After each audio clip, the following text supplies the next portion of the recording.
No changes this evening, Mr. Mayor. Okay, Mr. Rubens, we have a report from closed session. Yeah, as I reported earlier during the closed session at the special meeting, the City Council has decided, the RDA Board has decided to commence an appeal of the recent decision brought by the Sequoia Union High School District, the San Mateo County Community College District, and the San Carlos Elementary School District against the San Carlos Redevelopment Agency. As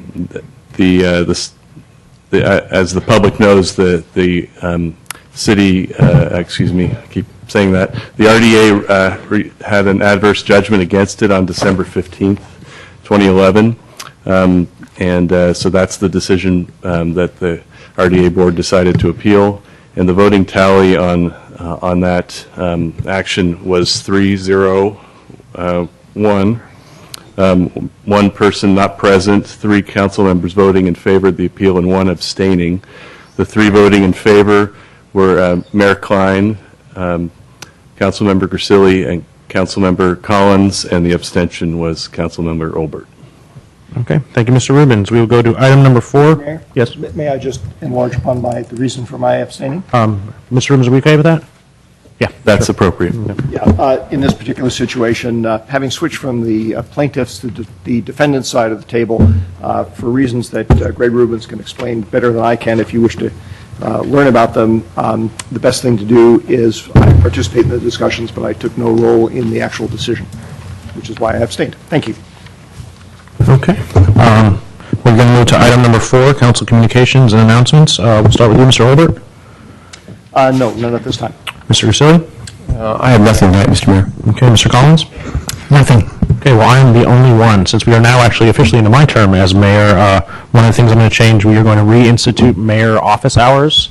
So it'll be opportunity for the public to drop by without any appointment and come and talk to someone on the city council. I will be getting the hours that I will be open for business. For those of you who haven't seen, we have a mayor's office again. It's right around the corner. If you head towards the police department, it's the old mayor's office from about 10 years ago. It was the IT department for a while. So Mr. Moore and I will work on an e-notify, and we will put those up on the website. And if you have any issues or any things you would like to discuss, feel free to come on by. I will have coffee and other refreshments, which I imagine I'll mostly eat by myself. So moving on then to item number 5A, council appointments and presentations. Do we have a staff report for this, Mr. Moore or Mr. Mulkey, or do we just handle this one on our own? Typically, you just handle this one on your own, but if you need any help, I'll be happy to jump we in. don't. But I'm just going to make one correction. We have the advanced life support. It says it's appointed by the Belmont San Carlos Fire Authority, as that no longer exists. It's just appointed by the San Carlos City Council. Do we have any questions about the list? Seeing none, the only thing I'd like to add is, in the past, the City Council used to agendize reports from each of the representatives on these committees. So once a month, we'll have a list of the committees we go on, and we'll just go down the line, and if people have reports to give, they will, and if they don't or haven't met yet, they can just make that known as well, so we can have a greater discussion about what's going on in all these committees. So I'll entertain a motion. I'll move.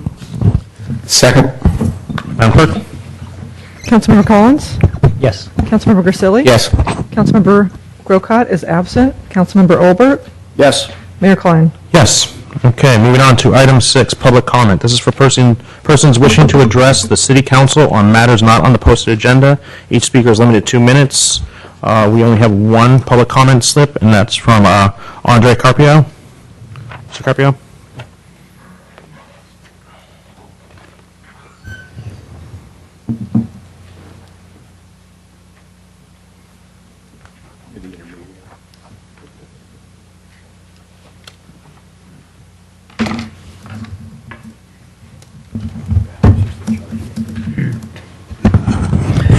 Good evening, ladies and gentlemen. My name is Andre Carpio, and I'm an habitual complainer about the theft of my solar car. I see here we have 2 new city council, Mr. Collins and Mr. Olbert, and one of you 2 is a property owner, Mr. Collins, I guess.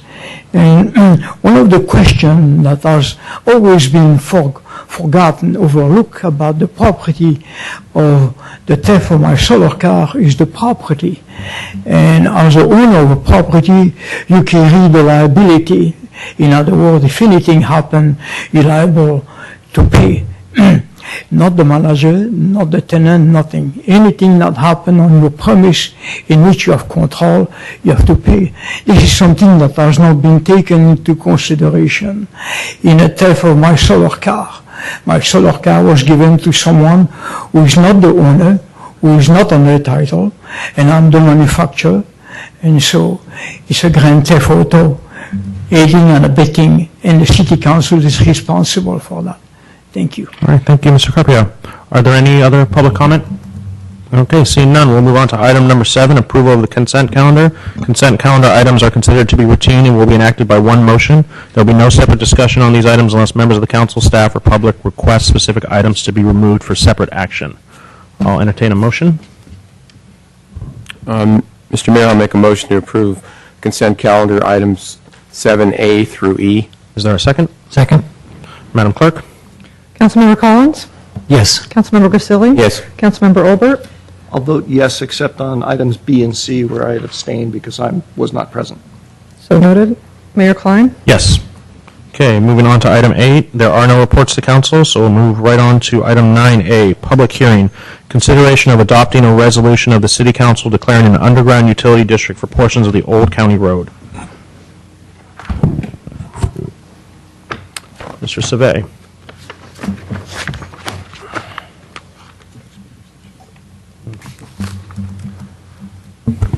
Good evening, Honorable Mayor, members of the City Council. The purpose of tonight's recommendation on the East Side Connect project is only to ask the Council to establish a boundary map for the underground utility district. The map will set the boundaries for the extent of undergrounding the overhead utility lines for PG&E. And we won't be able to continue the project unless we do establish this boundary map, as PG&E will not allow us to submit an application for the design work for the undergrounding of the utilities unless we have a boundary map established by the City Council. In terms of this presentation, we'll provide you with an overview of the project. We'll review the design plans. We'll talk about the undergrounding district boundaries and funding, and also next steps. And following my introductory remarks, I'll ask Brian Fletcher, our project manager with Calendar and Associates, to get up and complete the presentation. And of course, we're available to answer any questions. We've presented this project to the council on a number of different occasions in the past. For instance, at acceptance of the MTC application grant, awarding of the contract to Calendar and Associates, we've requested council guidance on the design of the plan, and then tonight we're bringing it before you for establishment of the boundaries. And you'll note in the staff report that we've provided cost estimates for the two main components of the project. One is the component for the undergrounding, and then the other component is the MTC grant for the design. So there's Rule 28 funding, which is provided by PG&E, and then the MTC funding from the grant and other funding sources would fund the design.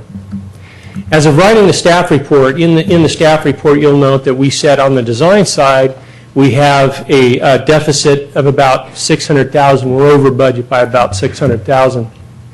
And we continue to value engineer the project, and just in the last week or so, we eliminated about another $100,000. And so we're going through line by line, trying to value engineer the project.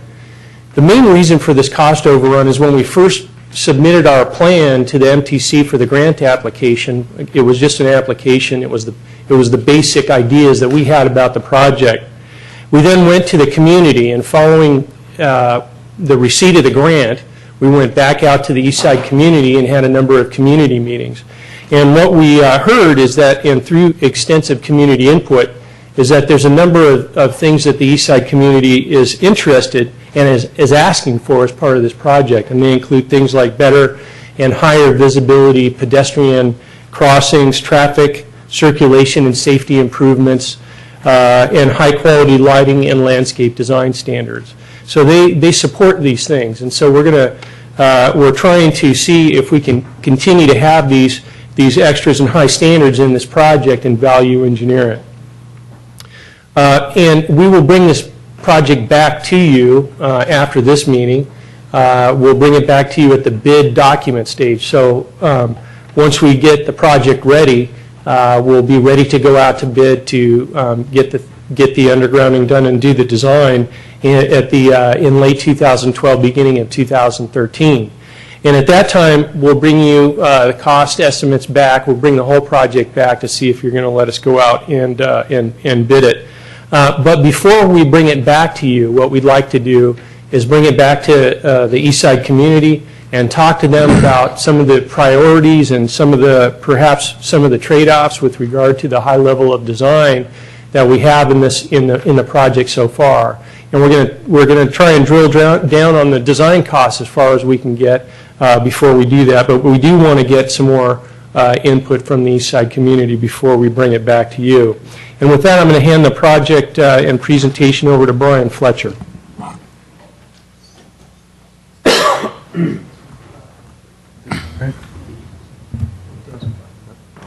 Oh, okay. Mr. Fletcher, how long is your presentation? I will keep it down to under 10 minutes, I promise. Okay. As this is past couple times. Thank you, Mr. Mayor and Council. Appreciate it. I won't go through the schedule. Al did a great job of that.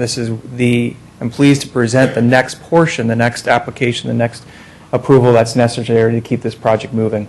To give mainly those new council members a little bit of brief overview, the project is essentially all of Old County Road from Belmont down to Redwood City, as well as East San Carlos Avenue. I've split it up into two different colors, in blue and in green. The undergrounding that we're talking about tonight is happening only in the green. That's where the undergrounding and the majority of sidewalk and streetscape and enhancements happen. The remainder of the blue areas generally are traffic lane striping and street resurfacing. In general, we're taking sidewalks that range from 4 to 5 feet with lots of utility line obstructions to having 8-foot sidewalks free of obstructions, keeping parallel parking, and then having shared travel lanes which are for bicyclists and vehicles at the same time. As we move to the Caltrain station, these are just highlights of the project itself. We're dramatically, and I think through the community input, really made a better plan to dramatically improve pedestrian safety around the Caltrain station by moving the taxi stand to the opposite side of the tracks to recapture this space for pedestrian use and to make these crossings safer for pedestrians, to encourage existing and future workers to use East San Carlos both for pedestrian and bicycle use. In this area, in the commercial area, we are continuing the 8-foot sidewalk and parking.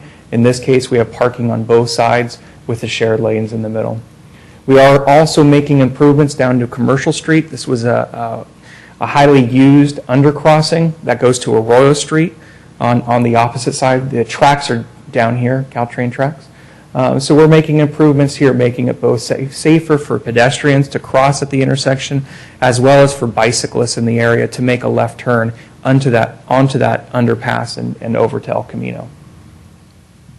We're also making improvements to East San Carlos Avenue and completing the sidewalk. There's a number of segments that don't have sidewalk on the southern portion, and we are completing the sidewalk there, as well as creating a bike boulevard. Because of the light vehicular traffic, we see a real opportunity to encourage bicyclists to use this to make connections down to Redwood Shores and future improvements on industrial. So you're here tonight to approve the utility district map. That allows us to do the next step with PG&E to make an application for design within the undergrounding district. And that's the map that you see in your council package tonight. The location, this just gives some details. Typically, the trench is going to be in the street. We've got a myriad of utilities within the street, so we're trying to funnel this joint trench through wherever we can. However, the boxes and such are going to be on the sidewalk.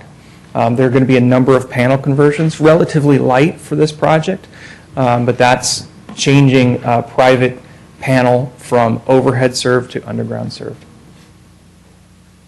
To give you just a picture of what these look like north of Holly Street, you can see the utility lines in the residential district. Those are all going to be coming down, and you're going to have 8-foot sidewalks clear of obstructions. In the commercial zones, you can see the utility lines again, and you can see the feeder lines to some of these businesses that are going to have to be converted. The funding for the undergrounding is coming from PG&E's Rule 20A funds.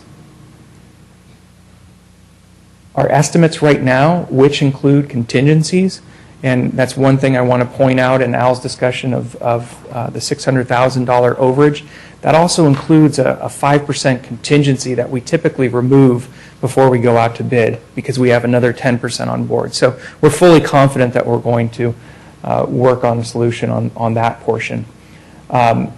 The city currently has a balance of just over $1 million in credits. You can borrow up to 5 years of credits for a total of 1.7. And funding for the design portion, and John Beebe from AEC Electrical Engineers are on our team, is here for questions about some of that design work. The funding for the streetscape improvements, other than the undergrounding, is going to come from other sources. Like Al said, MTC, TDA funds for bikeway improvements, as well as your CIP funds for roadway resurfacing. So with that, the schedule gives you the brief overview. I think Al's already gone through this.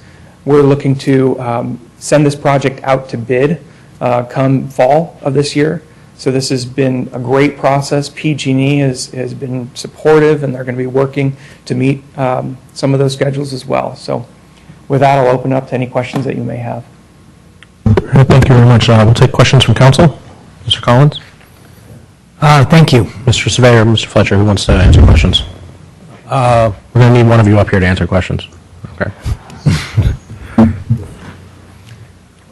I have one question to begin with, but I may have some more later. I didn't see a timeline. I know it's going to start.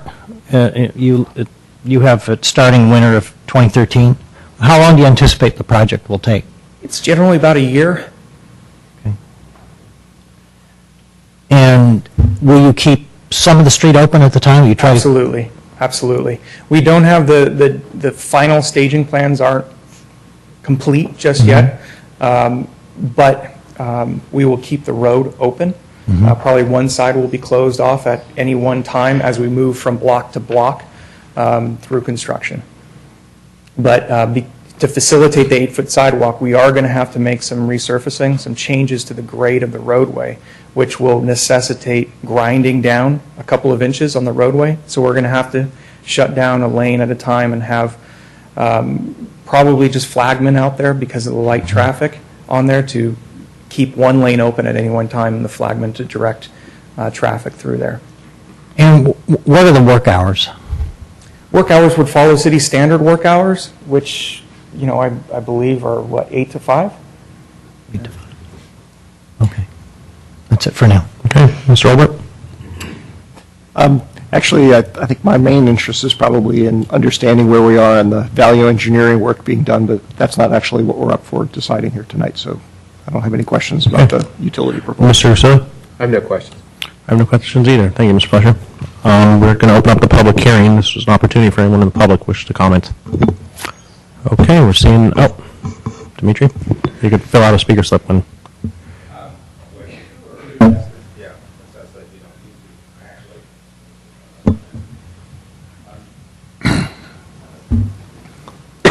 As you all know, I've been on this, what is it called? Advisory? Steering committee. And the East Side is in big support of the project as a whole. We've worked very closely,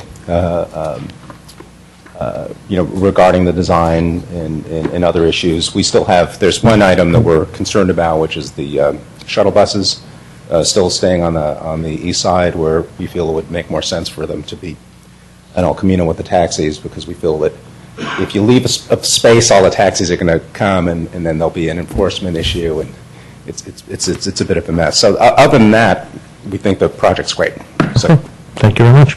I need a motion to close the public hearing.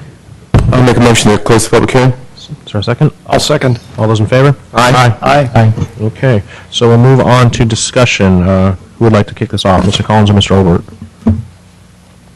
Or Mark? Yeah, we don't have anything to add? Okay. Don't really have anything to add. The only thing, Mr. Castillo, do you have anything to add? I would just like to, Mr. Fletcher pointed out that PG&E has been very helpful in this project, so I know Mr. Cogan's here in the background, so extend our thanks to your group. You guys have been doing a wonderful job here in San Carlos.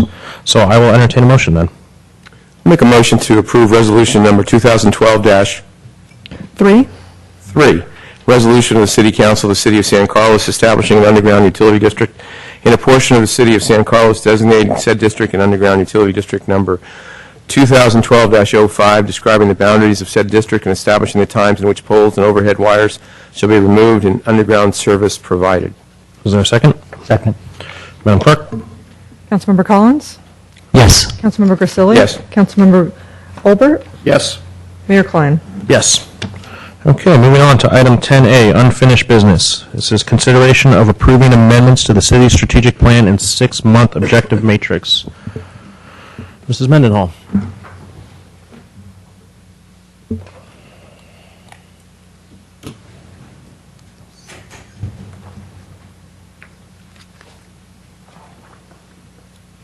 Good evening, Mayor and City Council. Rebecca Mendenhall, Administrative Services Director.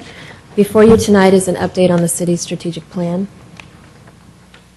On August 29th, the Council met with the City Manager and Department Directors for the 12th time to discuss the city's strategic issues and goals. This report will serve as the January 2012 monthly report. There are 2 requested revisions tonight, 1 date change and 1 title change. The first revision is to change the date to present to Council for action organizational alternatives for the Public Works Department from the date of January 31st to February 15th. The second revision is to change the title related to the sewer master plan from completing a draft to providing an update and schedule for completion of the draft. There are 16 objectives that have been completed, including the following: hold a City Council study session regarding the potential elimination of the RDA, provide a report to City Council on the dissolution process of the current fire JPA, present to the City Council an update on police services, present a plan to the City Council on moving police dispatch to the county, begin the fire services for the San Carlos Fire Department, identify and provide emergency preparedness training to those employees who need it, complete Loyola Park Playground Development Project and hold the ribbon cutting, recommend to City Council for action options for the library interior renovation project, conduct a feasibility study on the use of synthetic turf at Crestview Park and make a recommendation for the City Council for action. Present to the City Council for consideration a policy on electronic communications and devices. Present to the City Council for consideration a City Manager newsletter for distribution to the community. Analyze and present options for public kiosks at strategic city locations. Schedule and hold 2 public focus groups to gather input about desired website features. Hold the first quarterly meeting with representatives of key community volunteer groups and service clubs to coordinate community events and volunteer efforts and report the results to Council. Go live with the new permitting software. And finally, to identify at least 10 volunteers to help monthly with trash removal at public gathering places. So in summary, we've had 16 items from the plan completed, and there are 2 requested revisions tonight. The next strategic plan retreat is scheduled for Wednesday, February 29th. Happy to answer any questions. Thank you. Are there any questions? Seeing none, is there any public comment? Again, seeing none, is there any council discussion? If not, I will entertain a motion. Someone's got to jump. I'll make a motion to approve the amendment to the city strategic plan and the 6-month objectives matrix. Is there a second? I'll second. Madam Clerk? Councilmember Collins? Yes. Councilmember Grisilli? Yes. Councilmember Olbert? Yes. Mayor Klein? Yes. Okay, moving on to new business. Item 11A, consideration of authorizing staff to provide lighted tennis courts at Highlands Park for general public use.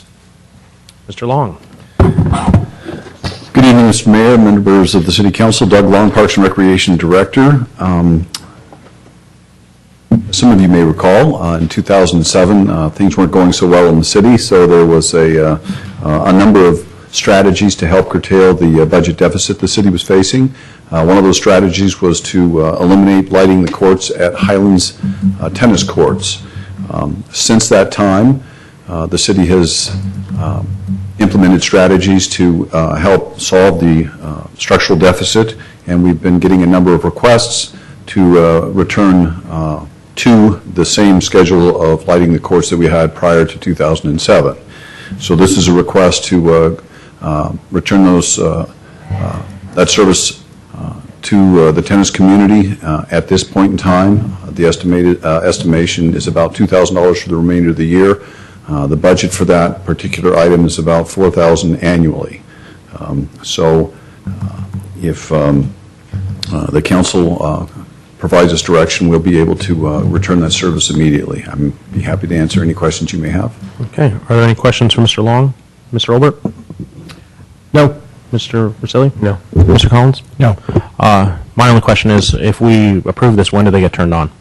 I can turn them on tomorrow. Okay. We will open up for public comments. Actually, Mayor Klein? Yes, May Mr. I Olbert. actually did think of a question? Yeah. If may I ask. What would be the cost to establish the lighting at any of the other tennis facilities? There was a fair amount of email traffic this afternoon from residents who are interested in seeing us approve this motion, and one of the writers talked about how there were other tennis courts around the city that they would like to see lit. Well, the only other ones that we have control of are the ones at Burton, and we have returned those to, those were never turned off at Burton, I believe. Just intermittently, but not permanently. That's right, yeah. Okay. Okay, so we will go to public comments. Is there any public comment for item 11A? I see some of our St. Carlos Tennis Club members are here. If you could fill it out after you speak. If you just want to introduce yourself. Hi, my name's John Gear.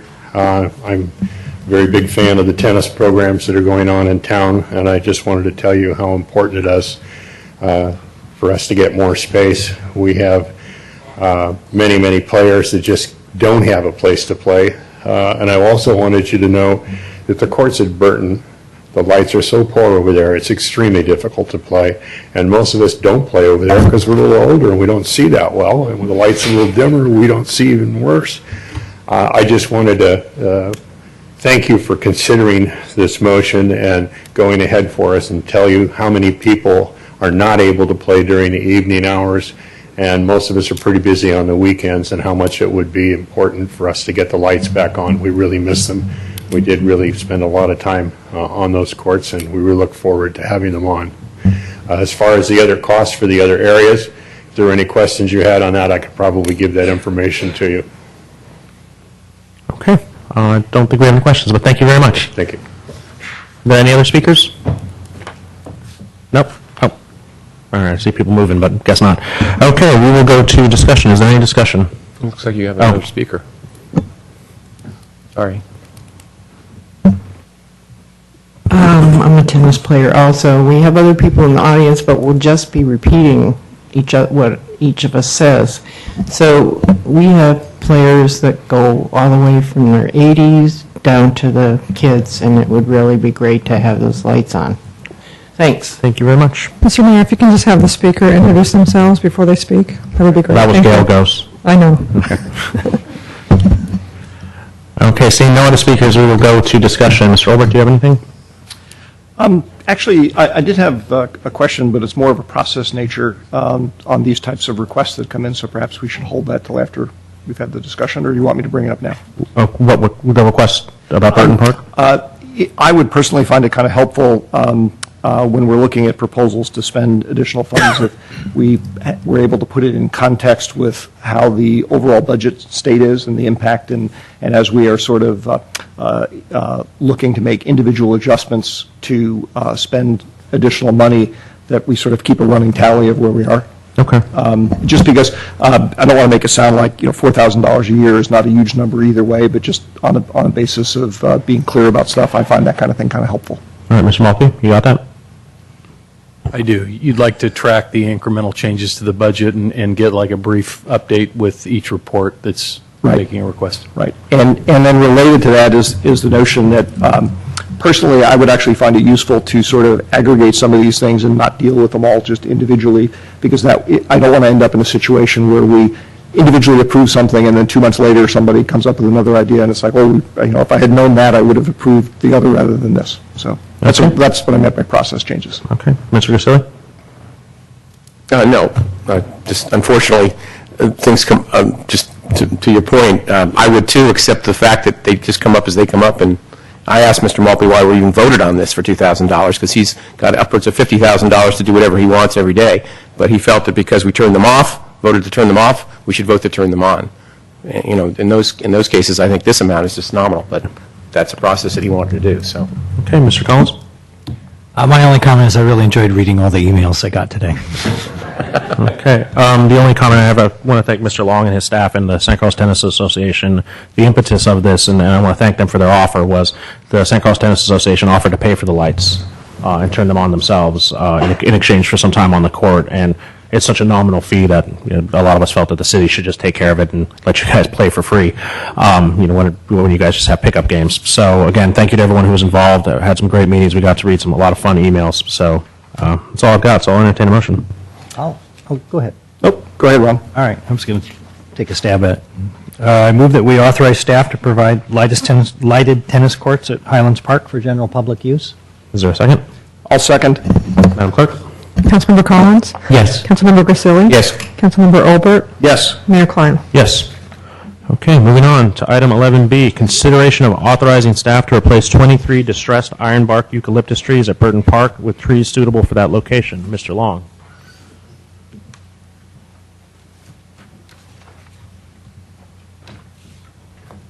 Thank you again, Mr. Mayor, members of the City Council. This was brought to our attention by an email that we received from a neighbor at Burton Park who had observed a large branch that had fell in the basketball court area.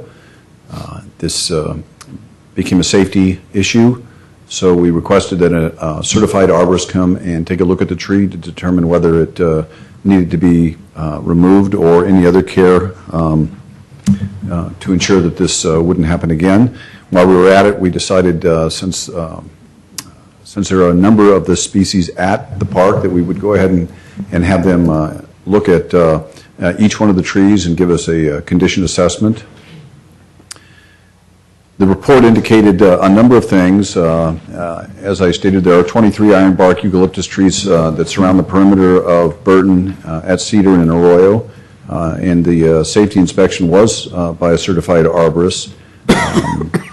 The trees on Cedar Street have weakly attached sprouts. This was the results of the report, and are now at risk of breaking off. Only 3 trees could be pruned to acceptable levels that would provide the safety that we require, and the remaining trees have weak structures and cannot be mitigated.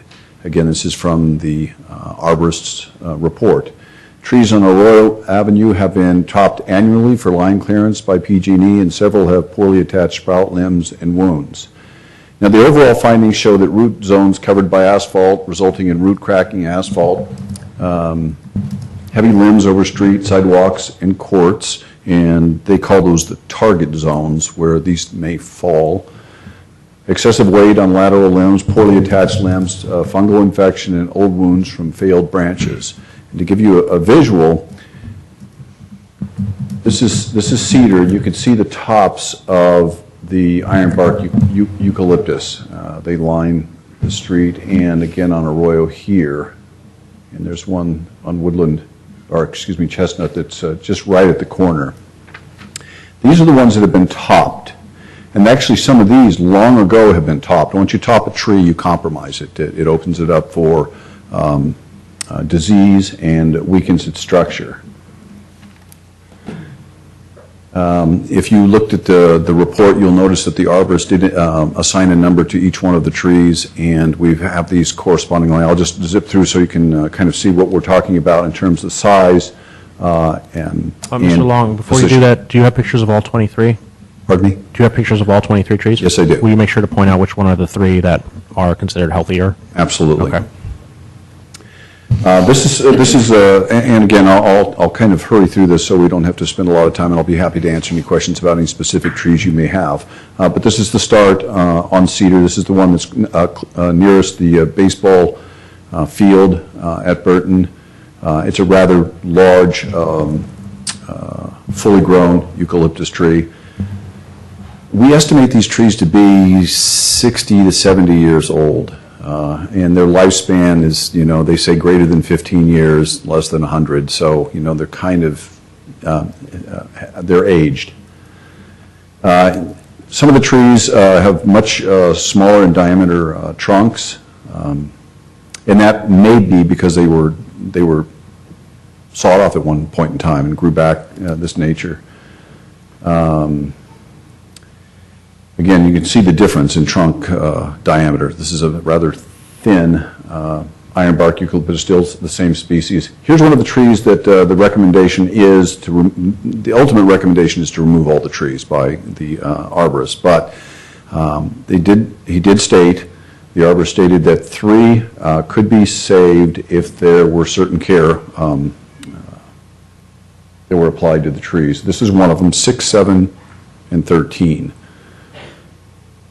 And you can see where this is located just at the end of the fence in the entry of the baseball field. And number 7 is right next to the Kiwanis building. And you can see these are rather large. These are 70 feet tall. As we move down to the tennis courts, these are some that have been recommended again for removal for various reasons. 13 is the other one that they recommended that if there were proper care, they could be saved. And once again, the recommendation was to remove all 23. And this is to the end of Cedar. Now we go on to Arroyo, and you can see where they've been topped. And they've been topped to accommodate the power lines. And you can see that they are in rather distressed. You can see the difference between those and the healthier trees that, ostensibly healthier trees on Cedar.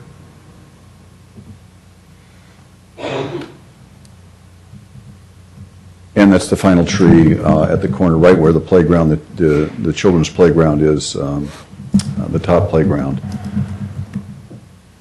So the idea is a tree replacement program. I know it's been characterized as removing trees, but we're thinking of it as replacing trees. We value our urban canopy. We value what trees offer our community. And the plan is to replace all 23 trees with a more suitable tree for that location. There have been suggestions to put native trees in the area. However, we would have a dialogue making a recommendation of a number of trees, which would include non-native trees, and explain why those trees would be candidates for those particular locations. We do hope to engage the public in this process, should the council decide to go ahead and remove some of the trees. The neighborhood would be interested in possibly giving some input on what trees would be there. We're thinking of trees that may have color, deciduous trees or evergreen trees. We'll recommend certain trees for certain particular reasons. There are strengths for each individual species. We will actually probably be recommending a variety of trees just to make it aesthetically pleasing. But again, this is an idea to replace the existing trees. These trees were put there probably in the 40s, possibly in the 30s. Urban canopies, successful urban canopy programs need to be proceeded with advisedly and deliberatively. And back in the 40s, they had eucalyptus trees going up Britton Avenue, and those have since been removed. Things do change. And we see, once again, that there is a safety factor involved here as identified by the arborist. So I'll be happy to answer any questions you may have. Okay. Are there any questions for Mr. Long? Mr. Collins? Thank you, Mr. Mayor. Doug, I'm wondering, well, I know you can't answer this question because these trees were planted so long ago, but one really has to wonder what they were thinking when they planted those eucalyptus trees under power wires. rhetorical question. Anyway, And assuming... it may be that the power lines weren't there first. Well, I thought about that, but Yeah, you never know. then you have to wonder why to put the power lines over these growing trees. That's right, not across the street. That's correct. So let's talk a little bit about the maintenance costs. Let's assume all the trees are healthy. What do you normally budget, or what do you estimate it costs typically to take care of these kinds of trees in their current location? You know, you might want to come up and help with the question. I'm not looking for an exact number, I'm just curious. And Guy Wallace, the park superintendent, can provide you some of that detail. But I can say that eucalyptus trees are generally more expensive than other trees because of the care necessary for that particular species. But you might give them a... So a tree this size that was in good shape typically would be about $400 per tree on about a 3 to 5 year cycle. Okay, all right. And I know you asked about getting public input on the type of trees. Have you thought, I mean, obviously you probably thought of the types of trees that you might plant in different areas. I would assume you'd probably want trees that don't get very big under those power wires that can be easily pruned and that sort of thing. That would be one of the criteria we'd look at, absolutely. Okay. And I think I'll save the rest of my comments for general discussion. Mr. Olbert? Yes, thank you, Andy. So one of the questions I had, Doug, is to what extent is some of the difficulty that we're running into with the trees now the result of the way PG&E is choosing to prune trees? For the ones on Arroyo, that's A significant factor. a very significant factor. Okay. However, given the fact that there are problems with the ones on Cedar, it's not the only contributing factor. Okay. I take it that that'll, following up a little bit on what Ron was saying, that'll be a factor in what kinds of alternative trees you look at putting in? Absolutely. And is there an opportunity to have a dialogue with PG&E about seeing whether maybe there are some, I don't know, less invasive, less disruptive practices that could be used? Certainly. I suppose dealing with this once every 2 generations isn't too fast, but That's right. I guess I still like trees, and I'd kind of like to not, be damaging them when we don't need to. Is the plan that we would be holding off actually removing any of the trees absent some imminent safety issue until we had completed the public input process and you had decided what new trees you were going to place? That's correct. Okay. So we won't be having a situation where the park will be denuded of trees for a while? That's correct. Okay. And I guess the last question I had for now is, given that this came up around Burton, are there other areas, other parks or other areas in the city where we should be proactively looking at this? Indeed, and we do, and... I didn't mean to imply you weren't. I guess I'm wondering whether or not we do that as a matter of course, and if not... Yes, we do. We do tree inspections as part of our regular park maintenance program. Okay. Thank you. Okay, Mr. Grisilli. So I guess you sort of answered one question I had. So in effect, the council is being asked to vote to replace the trees, but we're going to have some more discussion and dialogue about what kinds of trees. Is that going to come back to us? I wouldn't suspect it would come back to council. I think it's something we'd work with the neighborhood groups. What if we'd work with okay, let me then ask another question. Has the neighborhood been notified that the trees were held, or that this was going to happen? No, the neighbors will be notified when council gives us direction one way or the other. Okay, so in effect, we could have just another hearing of a whole bunch of folks showing up saying, why are you taking my trees? I'm not saying that's going to happen, but it could happen. They could do it probably if it was an agendized item. I would suspect they would want to do it under public comment because this item may not come back to the council should council give direction. I was trying to figure out the cart or the horse. I was just trying to... That's right. Do you have any estimate of size, a gallon size of the trees that would replace it? The 24-inch boxes. So 2 feet across? Yes. Similar to the ones that we just planted at Loreola, but I don't know if you can see that. And how tall are those? I apologize. They're what? Yeah, 10, 12 feet. Yeah. 10 or 12 feet? Mm-hmm. Okay, thank you. Those are the questions I had. Okay. The only question I have, Mr. Long, is there's other municipalities that are systematically eliminating eucalyptus trees, correct? correct? I mean, from what I've heard, it's San Francisco, the Mid-Peninsula Open Space District, and others. Yes, they are. And these eucalyptus got somewhat of a bad name during the Oakland fires when they figured that they were one of the higher burning fuel that the fire used for that. But there are other reasons that eucalyptus are no longer being encouraged to be planted, and they're encouraging the removal of these in a lot of different jurisdictions. Okay, that was my only question. So thank you, Mr. Long. We'll open up for public comment. Is there any public comment on item 11C? We do. 11B. Sorry, 11B. Yes, if you guys feel free to come up one at a time. And introduce yourself, and when you're done, please fill out a speaker card and hand it to our city staff. Okay. My name's Marilyn Moon. I live at the corner of Howard and Cedar, and I have 2 heritage trees, and every year I have them arborists come out and trim them, feed them. It costs me a nominal amount. Should I let that go, the limbs would fall off, and it would be a bad situation, and in the end would cost me a lot of money. It seems to me that it would be terrible to remove the eucalyptus trees. That has a wonderful aesthetic look to it.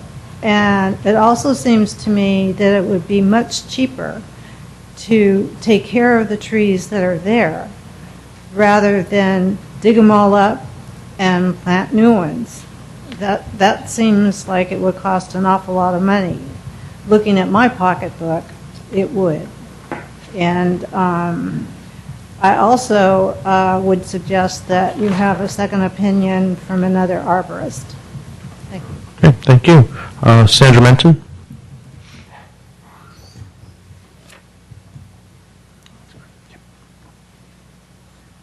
Mayor Klein, City Council members, the Park and Recreation Commission voted at their January meeting 4-0 to preserve trees number 6, 7, and 13. These 3 trees have been identified in the arborist's report as in need of pruning to continue growing in a natural manner.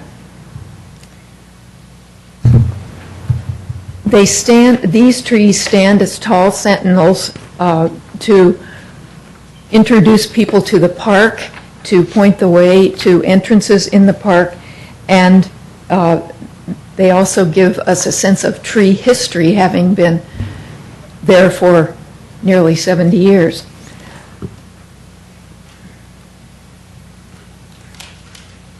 Nature does not plant her landscape with only one type of tree. Some trees are tall, some trees are bushy, some lose their leaves, some are green all year long, some are different shades of color at different times of the year, others remain green.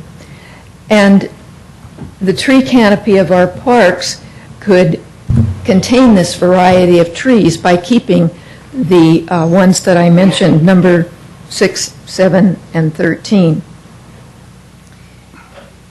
It would meet the criteria of a variety of trees in the park, and it would give opportunity for children and families to point out the different characteristics of trees and why some grow tall, why some have this type of bark, and why some lose their leaves in the fall and others keep their leaves all year.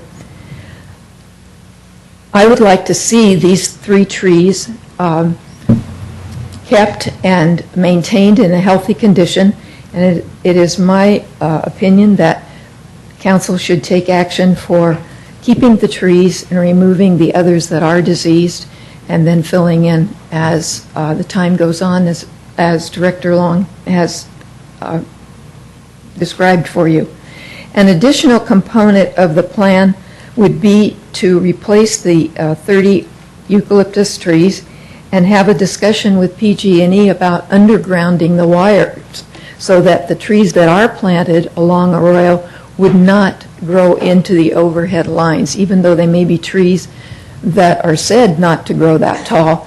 Still, this might be an opportunity for the city to work with PG&E to underground the wires there to see that it didn't inhibit the growth of the new trees or the trees that are along other parts of the park that might impinge upon utility lines. This plan would give us variety, and it would give us history and character to our first park in San Carlos, Burton Park, by saving these 3 trees and incorporating them into the landscape that is there now. Thank you for your time and attention. Thank you. Sam Hertzberg?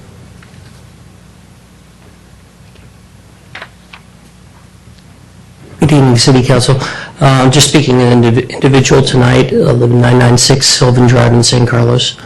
And in my day job, I work as the park planner with San Mateo County Parks. So we deal with tree removal and power lines on a regular basis.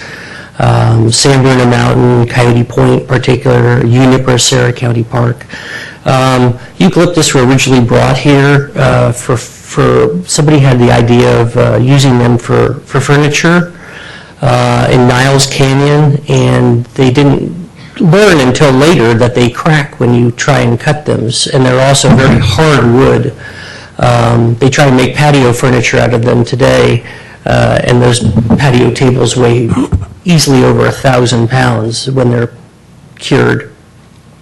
They're exotic, they're invasive, they do not provide habitat for any of the local animals. So as you're thinking about the park, I would encourage you to think about the local wildlife too. They drop the oils on the ground and very little grows underneath them. When you're landscaping, of course, you don't want to just be exclusive to all the alternatives, but do encourage drought-tolerant, native, appropriate height trees that aren't going to get in the power lines.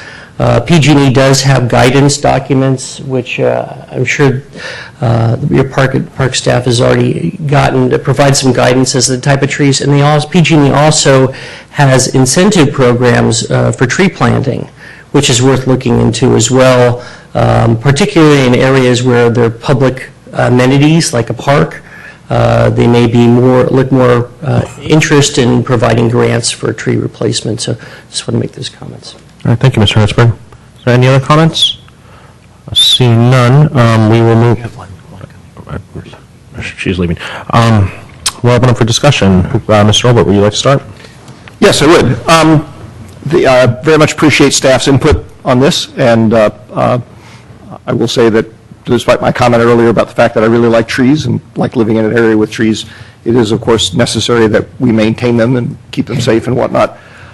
However, I don't know whether we can do this, but my inclination, frankly, is to see a more fully developed plan after an opportunity for public input and comment with neighbors, I'm thinking here outside of this meeting, to act on rather than just tonight decide to do the replacement of the trees. But I want to be clear, I don't have any problem with moving in the direction of replacing diseased trees, which I understand the arborist is saying, most of them really can't be saved. The ones that we can save, that's fine. But I just feel like there's an opportunity here to have a more robust plan, and unless I'm missing something, I don't see the urgency necessarily to have to decide tonight on all those steps without giving people the opportunity to have comment and input. Okay. Mr. Grisillo? Well, as Mr. Olbert sort of piggybacked on what my question was, because we're going to hear this again. I mean, we can say we're going to just remove them, but we're going to still have people come, and again, that's fine. We can change our minds, or we can continue to vote the way we will tonight, or not, depending on what the vote is. I think if we're going to take the trees out, we should take all 23 out and be consistent. I agree with Mr. Hertzberg. I grew up in Burlingame, and of course the eucalyptus trees are rampant in Burlingame. And of course, the El Camino Real, they're humongous. And Burlingame in the past has had some difficulty with a few of them, and there's going to be more. There's going to be some storms in the next 10 years that are going to cause some real problems. And I know Burlingame knows about it, but it's awful hard to take down the hundreds of trees. I don't know how many there are along the El Camino that are there. So eucalyptus, I'm no fan either. I sort of agree with Mr. Olbert to one extent, but I'm willing to vote on this item tonight, up or down, knowing, again, full well that we'll be having a similar discussion when it comes to public comment. Mr. Collins? Anybody that knows me knows how I feel about eucalyptus trees. How do you feel, huh? I'll try to keep it brief. Dirty, ugly, messy, invasive, disease-prone. I could go on, but I won't. I think you get my drift. I was going to say I don't like them because they're non-native, and I used to hide behind that when I was on architectural review if I didn't like a tree.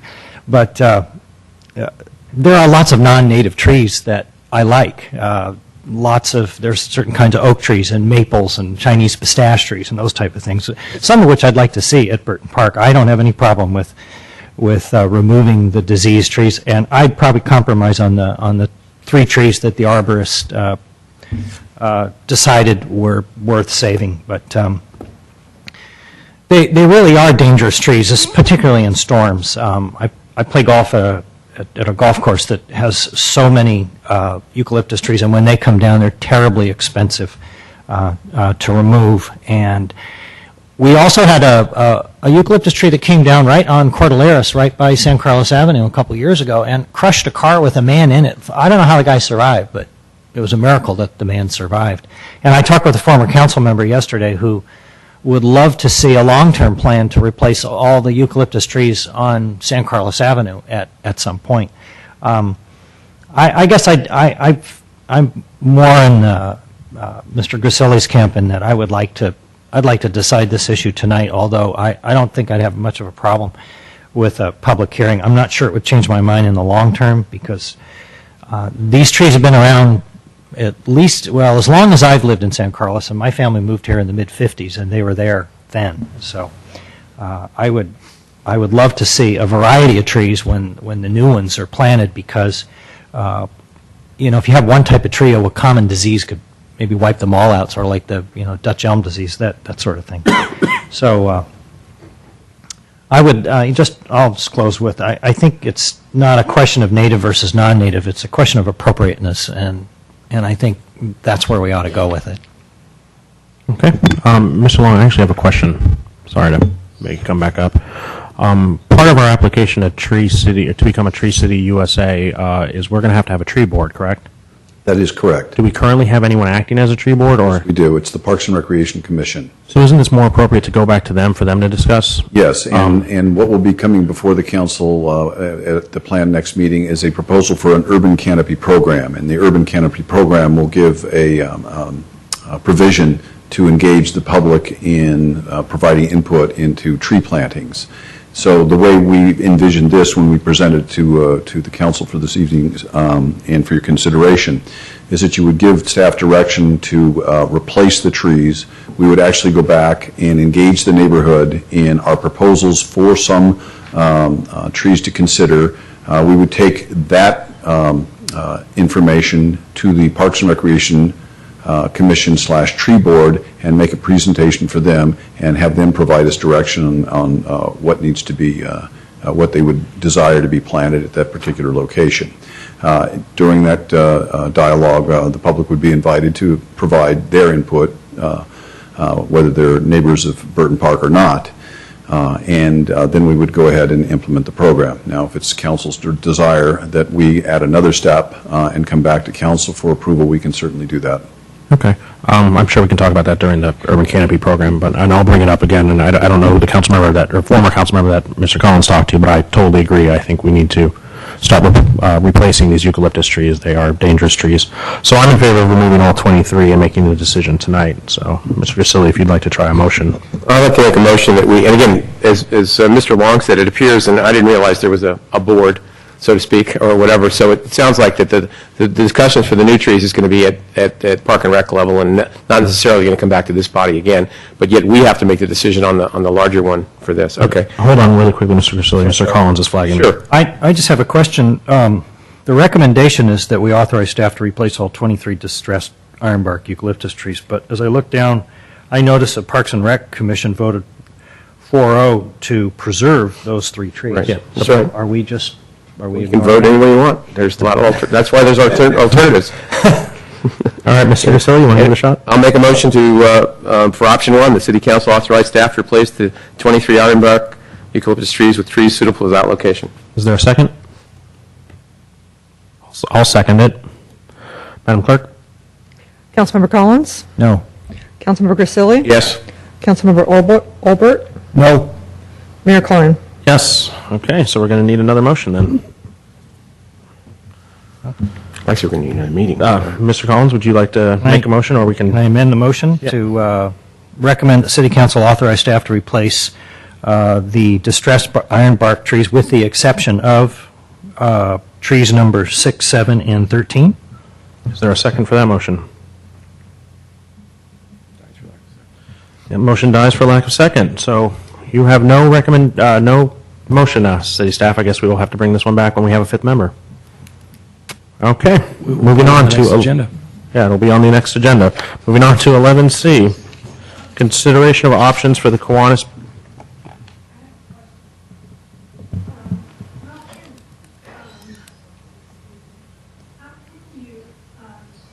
Ma'am, if you're going to speak, You have to come, and I'm sorry, ma'am, we're not in public comment right now, so if you want to ask your question of our city manager, he can fill you in on whatever your question is. So we'll be moving on to item 11C, consideration of options for the Kiwanis Building at Burton Park to resume the city use or lease extension with Arbor-based school. Mr. Mora. Mr. Moore, before you begin, I just want to make an announcement. I've looked into this particular item, and I believe I have a potential conflict of interest on it. My youngest son goes to school at Arbor-based school, and in an abundance of caution, I'm going to recuse myself from this item. Thank you very much, Mr. Rubens. Okay, Mr. Mora. Thank you, Mayor and members of council. Tonight, we're here to discuss the lease of the Kiwanis Building at Burton Park to Arbor-based school. And the question for the council is, what is the time at which to resume city use of that building? So just to give you a little background, particularly in light of the fact we have some new council members, the leasing of the Kiwanis Building at Burton Park came up during the 2008-9 city budget. It was one of 30 reductions in that particular budget to budget the general fund balance in that year. The park was closed, and then staff was directed by council to have an RFP process to lease the building. We set several criteria, including uses that were appropriate for the site, addressing concerns of the neighbors, traffic, et cetera. Ultimately, a year later, after looking at the different proposals, the City Council approved a lease in June 2009 with Arbor-based school. The lease had a 3-year term with an option for 2 more years. The initial lease term ends July 31st of this year, and so now it is timely for the council to decide at what point the building returns to city use. As staff looked at this, and we did have a meeting with Arbor-based school before we brought this to you tonight, it's kind of an interesting situation. On the one hand, we believe at the staff level that the lease arrangement with Arbor Bay has worked well. We think that the use at the park was very appropriate. We think Arbor Bay has been a fine tenant at the site. And certainly there's value in that lease process. The lease with Arbor Bay did provide the city with key needed revenue during the times when we had tough budgetary issues.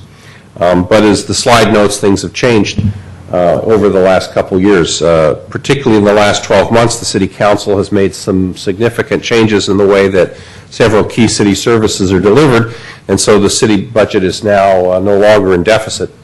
Another key point is that the school district's recent entry into the recreation and preschool marketplace has reduced park and recreation access to some school facilities. Third, Park and Rec staff have indicated that if the building is returned to them either this year or at a future date, they would be able to offset much of the rental revenue that we're receiving today through revenue gained through new program services and events. And finally, as we note, since this is the option year, this might be the opportune time for the council to return the building. In terms of alternatives, in the staff report, we've outlined 3 key alternatives, and then I'm going to ask the city manager to comment on his thoughts about the 3 alternatives. Certainly, your first alternative is not to extend the lease and return the building to the city this summer. And we've talked to Park and Rec, and they've indicated that if that is the council's wish, that they would be willing to accept the building back, and they could program it in a timely fashion. The second scenario would be to extend the lease for 1 year. This would allow Arbor Bay a bit more time to find a new location for their services, but it would also give us a relatively earlier transition back to Park and Rec uses as opposed to doing the full 2-year extension. And the third option is to award the 2-year extension, but then to make plans to transition the building back in the summer or fall of 2014. And then finally, as we do with all our staff reports, we provide the option for the council to provide staff with other direction. And as I note in the report, in reviewing this set of alternatives with the city manager, I believe that it is his inclination to lean towards option 2. So with that, I'll ask him to comment. Yeah, and that's really all I had to say on the subject, was to make it clear that after having some further discussions with the Parks and Rec staff, council members, and some members of the public, that it seems to me that the option that would serve everybody's interests here in the best way possible would be to extend the lease for 1 year, allowing Arbor Bay, who's been a good tenant and provides a very solid program out there at the Kiwanis Building, the opportunity to find adequate space for their programming before we move forward with reprogramming it for recreation, parks and recreation uses here in San Carlos. So with that, I'll be happy to answer any questions from the council, or you can open up the public comment process. Are there any questions? Mr. Holbert, do you want to start? Yes, thank you, Brian. Can you give me a little sense on the economics of the programs that the city would be looking to put in to the Kiwanis Building? I just want to make sure that we're actually, what the fiscal impact would be of terminating the lease. I think I'll turn that over to Mr. Long. Okay. Yeah, we've taken a look at it, and some of it we know from existing programs and programs that we would repopulate that building with. That would shift those programs from the Adult Community Center and or the youth center back to the Kiwanis Building, and that would in itself open up more programming opportunities at those facilities that would be suitable for those locations. We're kind of, putting a square peg in a round hole in some of the programs that we're now offering at those particular facilities. And also, we would consider new programs over there. There's new opportunities when we have facilities, and particularly when we see the demographics shift in San Carlos, where we see a much younger population with much younger children. We would see a lot more taught programs, parent and taught programs going in at the Kiwanis Building.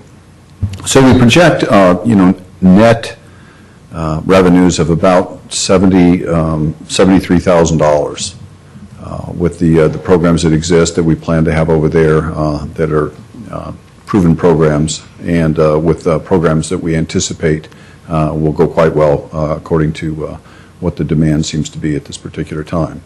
And we do have to understand that there is a certain amount of resources that we'd have to allocate that we aren't currently allocating, and that's custodial and things like that. There's a price tag with that. It was estimated at about $55,000 to just care for the facility, and I don't believe we're taking on much of that responsibility at this point. Is that correct? So that's an additional cost to the facility itself. So would that reduce the net profit margin, if you will, to use a term, from 73 to 18? That's correct. Okay. Since it sounds like you have quite a few moving pieces here that you, with the adult center and the youth center and whatnot, have you looked at what you would be able to do if we did not return the Kiwanis Building to Parks and Rec utilization, in terms of using those other resources to try and implement as many of these additional programs as? Well, we're limited now. We've been doing that for the past couple of years through the the length of the lease, where we actually had to shift these programs to the other facilities. And we were always entertaining the notion of developing new programs with the available space. We're obviously not using all of the facilities all of the time, but during the key times, we don't have those spaces available because of the programs that used to be housed over at the Kiwanis building. So, it's difficult to try to determine what we would have to cancel one of those programs to offer a new program. For example, the youth center, one of the rooms in there, we would have to cancel that program in order to offer a new program. Where if we did have access to other space, we could have that program in addition to another program. Okay, thank you. Mr. Grisilli? So, if I understand this right, even though the staff report indicates that there'd be approximately 80%, and again, correct me if I'm wrong, 80% offset of the revenue, it's really less than that because of the cost of the maintenance. Well, if you factor that, I mean, there's all kinds of things you can factor in, but just, for full disclosure, there is Right, there is that cost. And, I mean, in effect, really what we're looking at is opportunity costs, or I don't know what you want to call it, relative to moving, as Mr. Holbert said, moving parts, different programs that we could offer, more flexibility. You can't necessarily put a dollar value on that, but, so it's sort of nebulous about what the actual dollars are relative to this proposal. I think it's more, to me, well, that's a comment more than a question, but anyway, I just wanted to make sure that was there. What other question do I have?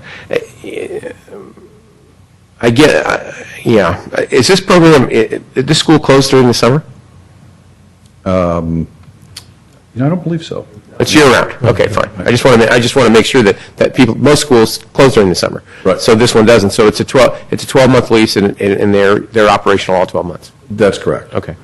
I don't really have any other questions. And just for more information, just to kind of let you know, and again, a lot of the stuff is, we can speculate the best we can, but we saw about a 35% decline in actual participation in recreation programs that would normally be housed in one of our facilities. So that's absent, that's excluding our camps that occur at the parks or our sports programs. But we saw a decline. Now, that decline came at, difficult economic times. We don't know how much to attribute to that. That decline came at the same time the school district decided to offer similar programs on their facilities, but we can probably attribute some of that decline to the loss of that particular facility.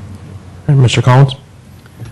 I'm sorry to keep beating up on this, but we're projecting $73,000 approximately of income, but that $55,000 is an ongoing annual cost that would come out of that 73? That's correct. And do we have any maintenance costs now, or is it all borne by Arbor Bay School? It's predominantly borne by the leasing. All right, so if the roof leaks, who pays for that? If the roof leaks, it's the city's responsibility for the facility as the landlord, leaseor. And if there are plumbing issues or electrical boxes or things that go bad, we still fix And those we'd have to things? look to the four corners of the agreement, but I'm assuming it is the city's responsibility as related to the facility itself. All right. Now, is the $73,000, is that based on your estimate that there will be higher use or higher revenues because we'll have a building available? I mean, is it a conservative number? Is it sort of a ballparking number? Yeah, well, it's a ballpark conservative number. It's both of those. We try to look at these things conservatively. What can we do with the current trends and what's available? And we do that conservatively. We could. It could range anywhere between 73 and 100,000, over $100,000 in revenue, net revenue. You think it's more likely that it might be well in excess of 73,000? I think with what we have planned, it's likely to exceed, the 73,000. But again, we want to be conservative and practical in what we're looking at in the existing programs and what we might add. But there is a likelihood that it could be more. Thank you. Okay, my only question, well, I have a handful of questions, actually, Mr. Long. So the $73,000, I know we keep getting stuck on the $73,000. That's from the programs being offered at the Kiwanis Building, correct? That is correct. And just the Kiwanis Building?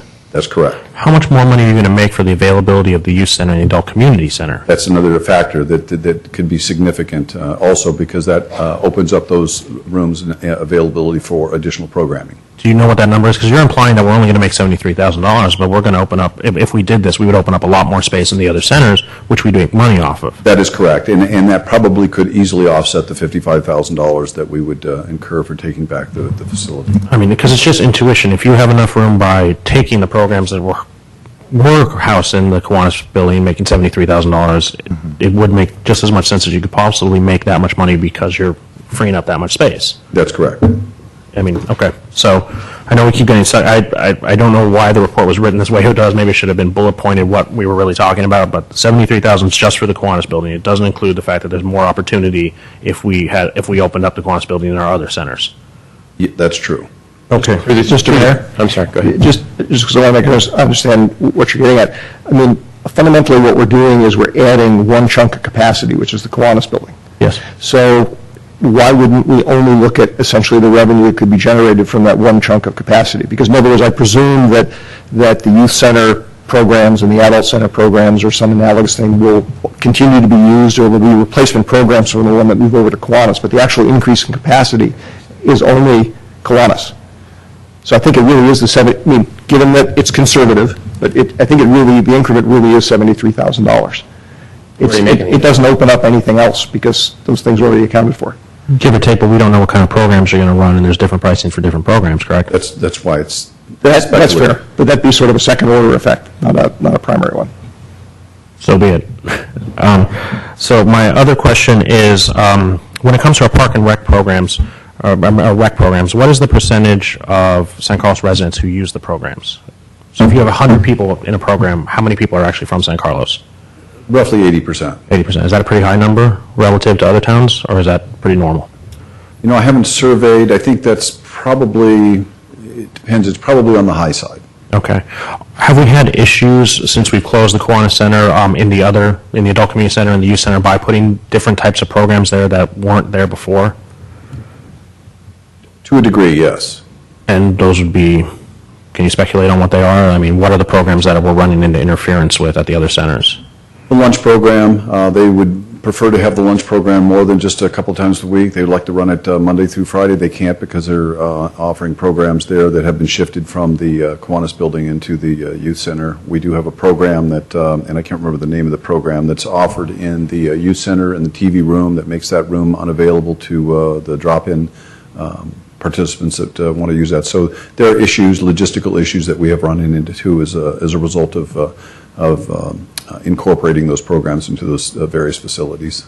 Okay, and then we have on our capital improvement plan a remodel of the adult community center coming up fairly soon. What's going to happen to those programs where do they go while we're remodeling the adult community center?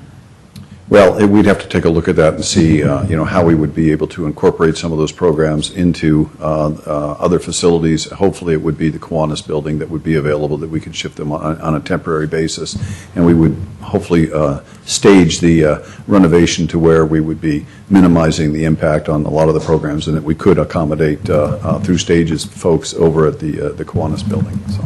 Okay, those are all the questions I have. Are there any other follow-up questions? Okay, seeing none, we're going to go to public comment. Thank you, Mr. Long.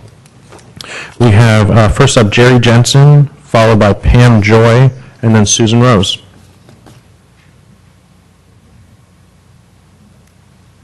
Good evening, Mr. Mayor, City Council members. My name is Jerry Jensen. I'm a resident of San Carlos. My daughter goes to school in the San Carlos School District.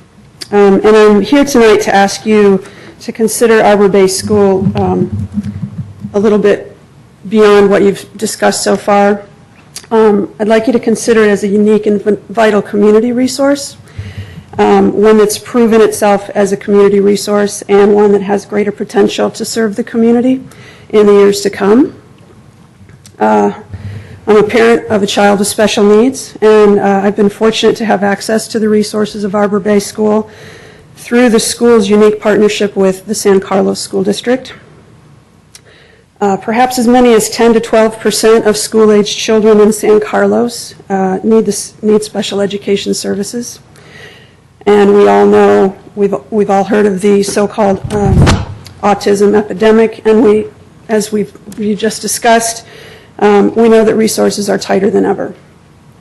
When we consider the community need for leading-edge expertise and helping our children with special needs reach their greatest potential, it's easy to see how resources like Arbor Bay can play a critical role in the health of our community. One of Arbor Bay's most important attributes is its ability to flex to any situation. Many students attend Arbor Bay School during a particularly challenging period and then return to their home school with greater potential for success. When Arbor Bay's middle school class was housed on the Central Middle School campus, Central students frequented the Arbor Bay classroom during free times when the traditional recess environment was too overwhelming for them. My middle student, Claire, my middle school student, whose name is Claire, was a frequent visitor with her Arbor Bay class to the Central Middle School campus, which gave both the Arbor Bay students and the students at Central Middle School a chance to integrate. And that happened after they moved to the Kiwanis building because they're right across the street from each other. And now, thanks to the remarkable collaboration between Arbor Bay School and the San Carlos School District, Claire currently attends both schools every day. My family loves being a part of this community. We enjoy the many ways that community spirit is nurtured and family life is supported here. Arbor Bay has done justice to the historic Kiwanis building it inhabits. It's taken an active role in the life of our community in many ways, from participation in hometown days to student service projects that Arbor Bay students do in the community, to participating in Week of the Family events and publicizing those in the community, to providing education and after-school services to our differently abled children, including the city attorney's child. There's a great need for resources like Arbor Bay in any community and in our community. And Arbor Bay has demonstrated a deep commitment to San Carlos in the short time it's been a resident here. And I ask you to be mindful of the type of program San Carlos families would like to see and would need in that historic space and how we can use that space to strengthen our community. Thank you. Thank you for your time. Next up, we have Pam Joy and then Susan Rose.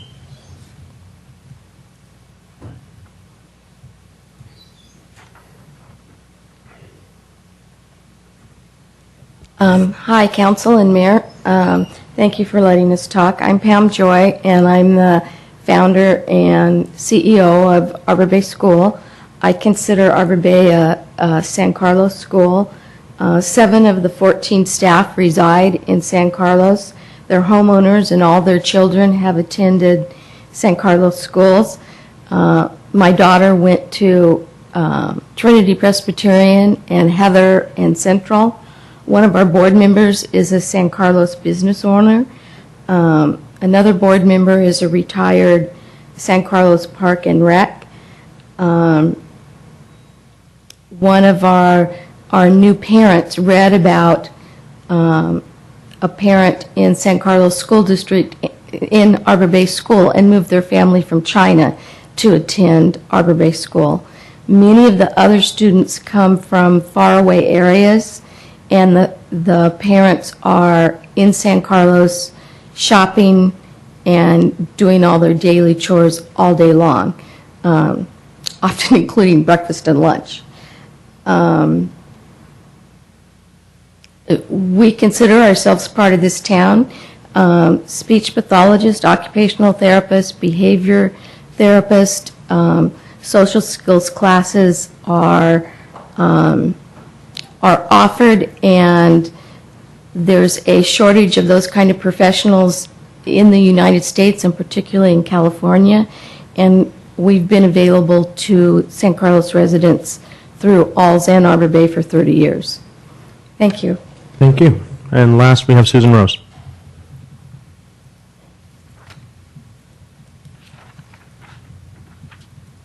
Susan Rose, 411 Hillcrest Road, San Carlos. Thank you so much for the opportunity to speak with you. Arbor Bay School has been proud to be located in the Kiwanis Building for the past 2.5 years.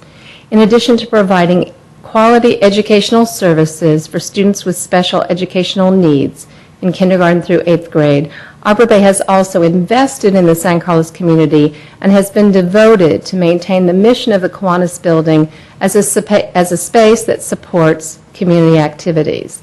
In fact, when sponsoring a local Eagle Scouts project, we learned that this youth was the great-grandson of Henry Nissen, the Kiwanis Club member whose efforts and devotion to community service made possible the construction of the Kiwanis Building so many years ago.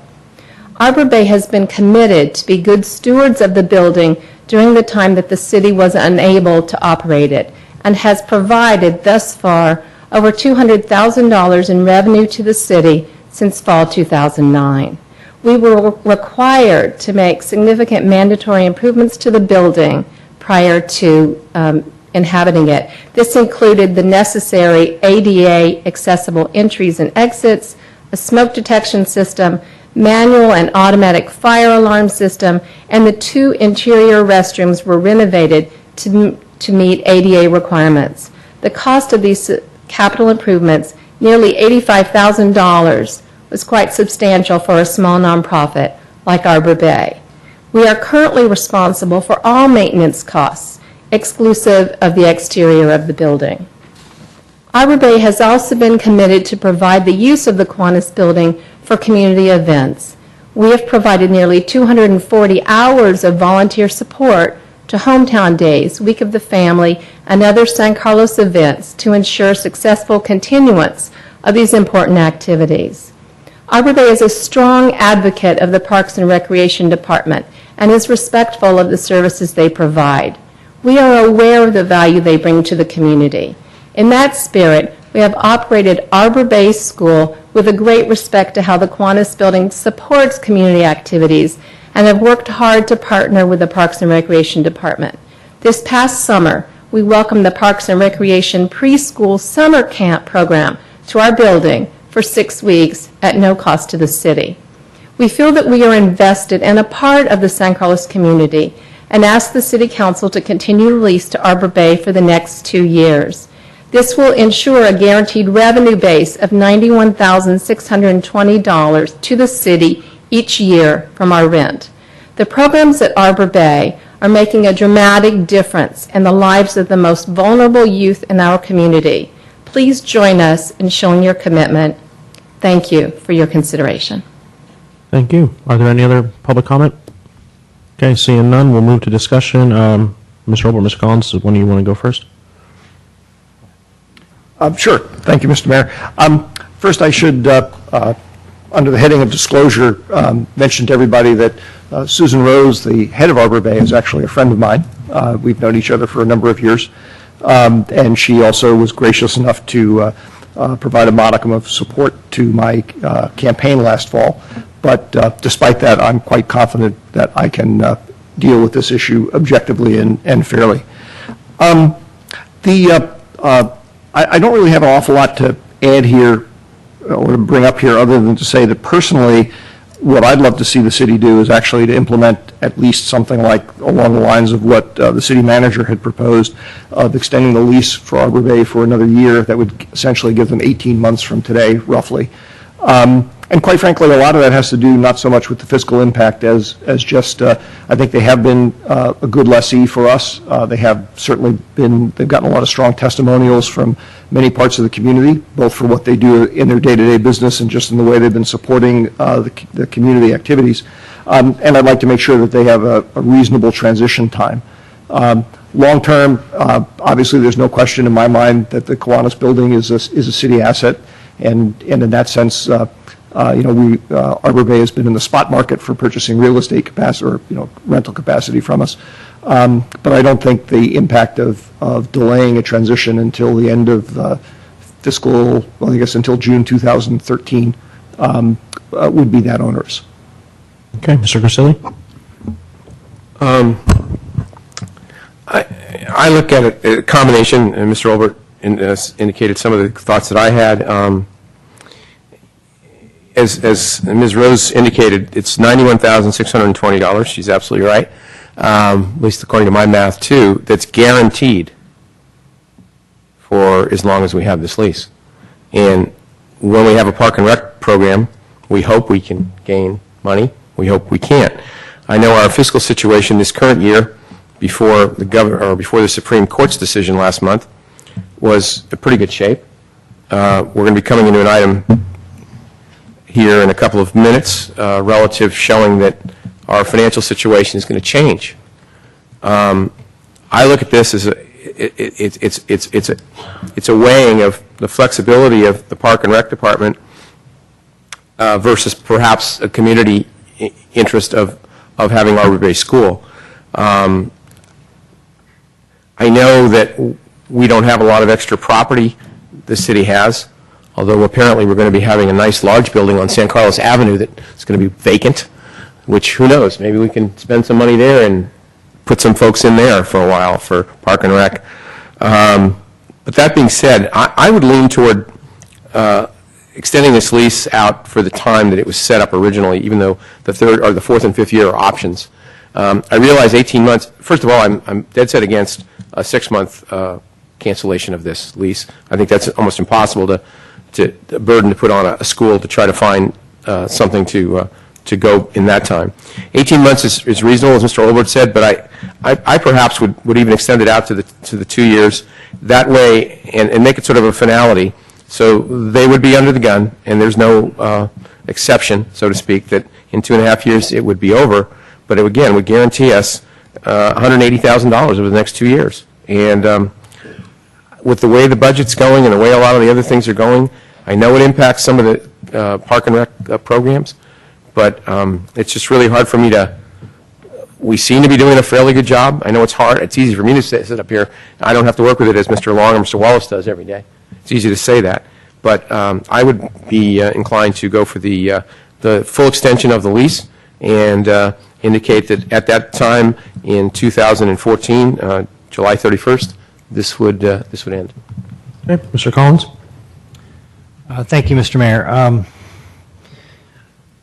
This is a hard decision for me. I growing up in this town, I signed up for Little League in that building. I was in the Kiwanis Club, used it for more things than I can remember. So the building itself is very near and dear to my heart. But I also know Susan, and she gave me a great tour of the facility last week. It's a wonderful school. It's a great asset to the community.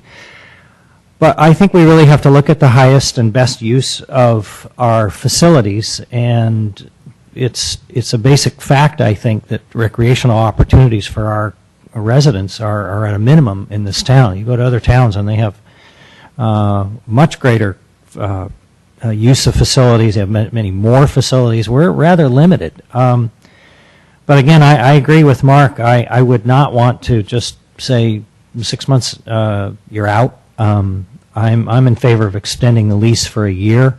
And perhaps the city could maybe work with them to find an alternative location during that year and a half period that's obviously within the city limits, that's as closest to the schools as can be possible. And Mr. Grisilli's right. There may be some excess property that might have a good use for them. But Always looking at the Park and Rec use, not the school's use. well, I'm thinking of it for the school's use. So there's a little difference there. But it is a question of balance. This is to me the building is a real civic asset. I played with the fact of potentially extending it out for 2 years, and I agree our financial situation is sort of tenuous right now. It may get a lot better. It may not. But I really would like to see the building returned to the community after a year. Okay. Thank you. Thank you, Mr. Collins. I'm going to agree with a lot of what my council members said. The Arbor Bay School is a phenomenal school, and there was a nice, Sue Rose put in her, in the packet, there's a list of all the community events they help out in, and as a Rotarian, I can attest to that completely. They let us use their facility for the pancake breakfast every year, and we're probably not the best at saying thank you, but it is a great facility, and they do a great job, and it's a wonderful school. But I do agree with Mr. Collins. We have to look at the highest use for the facility, and that is to return it to Parks and Rec as it was before. I didn't agree with the closure of the Kiwanis building to begin with. I wasn't on the council, but I didn't think it was the proper thing to do anyways. So I would be, and I agree that 6 months isn't a long enough time to tell a school that you need to go shopping for a place. I think 18 months is much more acceptable, and I agree that maybe our city staff can help them out. We have a great amount of assets here in this city hall that I'm sure that we can try to find an equitable place for you to relocate to. But I think 18 months, a year and a half is a fairly long time. So I'd be more apt to do that. And if there's no other discussion, I hear 3 council members leaning towards 18 months. So if someone wants to do a motion. Yes, Mr. Mayor, I'll move that we extend the lease by a year so that the school will have 18 months roughly from today. I'll second that. Madam Clerk? Councilmember Collins? Yes. Councilmember Grisilli? No. Councilmember Olbert? Yes. Mayor Klein? Yes. Okay, moving on to item 11D. Mr. Mayor, before you do that, I just wanted to perhaps have it in the motion as a clarification that since that will require a new document, that you authorize the city manager to execute such a one-year extension. Would you like to add that addendum, Mr. Olbert? I would be pleased to accept that friendly amendment from... Thank you. And we don't need a second for a friendly amendment, correct? Okay, Madam Clerk? Okay. Roll. Can we do one more? Okay, Yeah. sure. Councilmember Collins? Yes. Councilmember Grisilli? No. Councilmember Olbert? Yes. Mayor Klein? Yes. Okay. Mr. Mayor? Yes, Mr. Olbert. Just a follow-up. Would it be possible, I actually would be fascinated to learn a little bit more over the next year or so about the financials of what the Parks and Rec Department is thinking of doing. Okay. Just love to get some more insight into that. I'm sure he just actually took off. I'm sure Mr. Long can work with you. I see Mr. Maltby writing that down, and that's also something we could discuss during the strategic planning retreat. Good. Okay. Mr. Mora, item 11D, update on Caltrain, California High-Speed Rail blended operations analysis and authorization for mayor to send San Carlos comment letter. Thank you, Mayor and members of council. As the council probably knows, staff has been working with the various players at both Caltrain and High Speed Rail on both the Caltrain electrification project and High Speed Rail over the last couple of years. And we thought tonight we'd give you an update on Caltrain electrification and also the request from Caltrain for a San Carlos comment letter. Before you get started, Mr. Mora, I know we have some members of the Greater East San Carlos board here. They sent a letter in and we forwarded it to Mr. Mora, so hopefully he will answer your questions in his presentation. If he does not, please make sure to bring them up during public comment and we can get you answers. So. Okay. First thing is to talk briefly about some background about Caltrain electrification and high-speed rail and how these two things are linked. And I should mention that we do have scheduled for next month an agenda item about high-speed rail specifically, so this is going to focus more on Caltrain tonight. In terms of the genesis of this, as I indicated, in 2008 the voters passed Proposition 1A, which provided state funding through bonds for a California high-speed rail system from Sacramento to San Diego built in phases.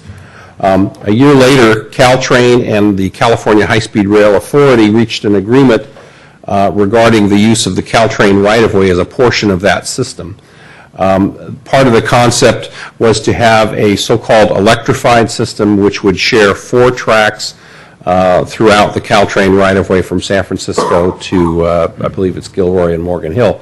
And this agreement spawned a new organization called the Peninsula Rail Project, also known as the PRP, which engaged cities throughout the Caltrain right-of-way to talk about how these goals could be achieved. As we went through the process here in San Carlos, we met with the council and the community on a number of occasions, and the council set forth a number of goals and guidelines for staff, and I thought I'd reiterate them here. Obviously, we've had some changes on council, so as we have the discussion next month, you may wish to think about these and maybe even revisit them. But the goals that the council set for staff were to, throughout the process, keep the community informed.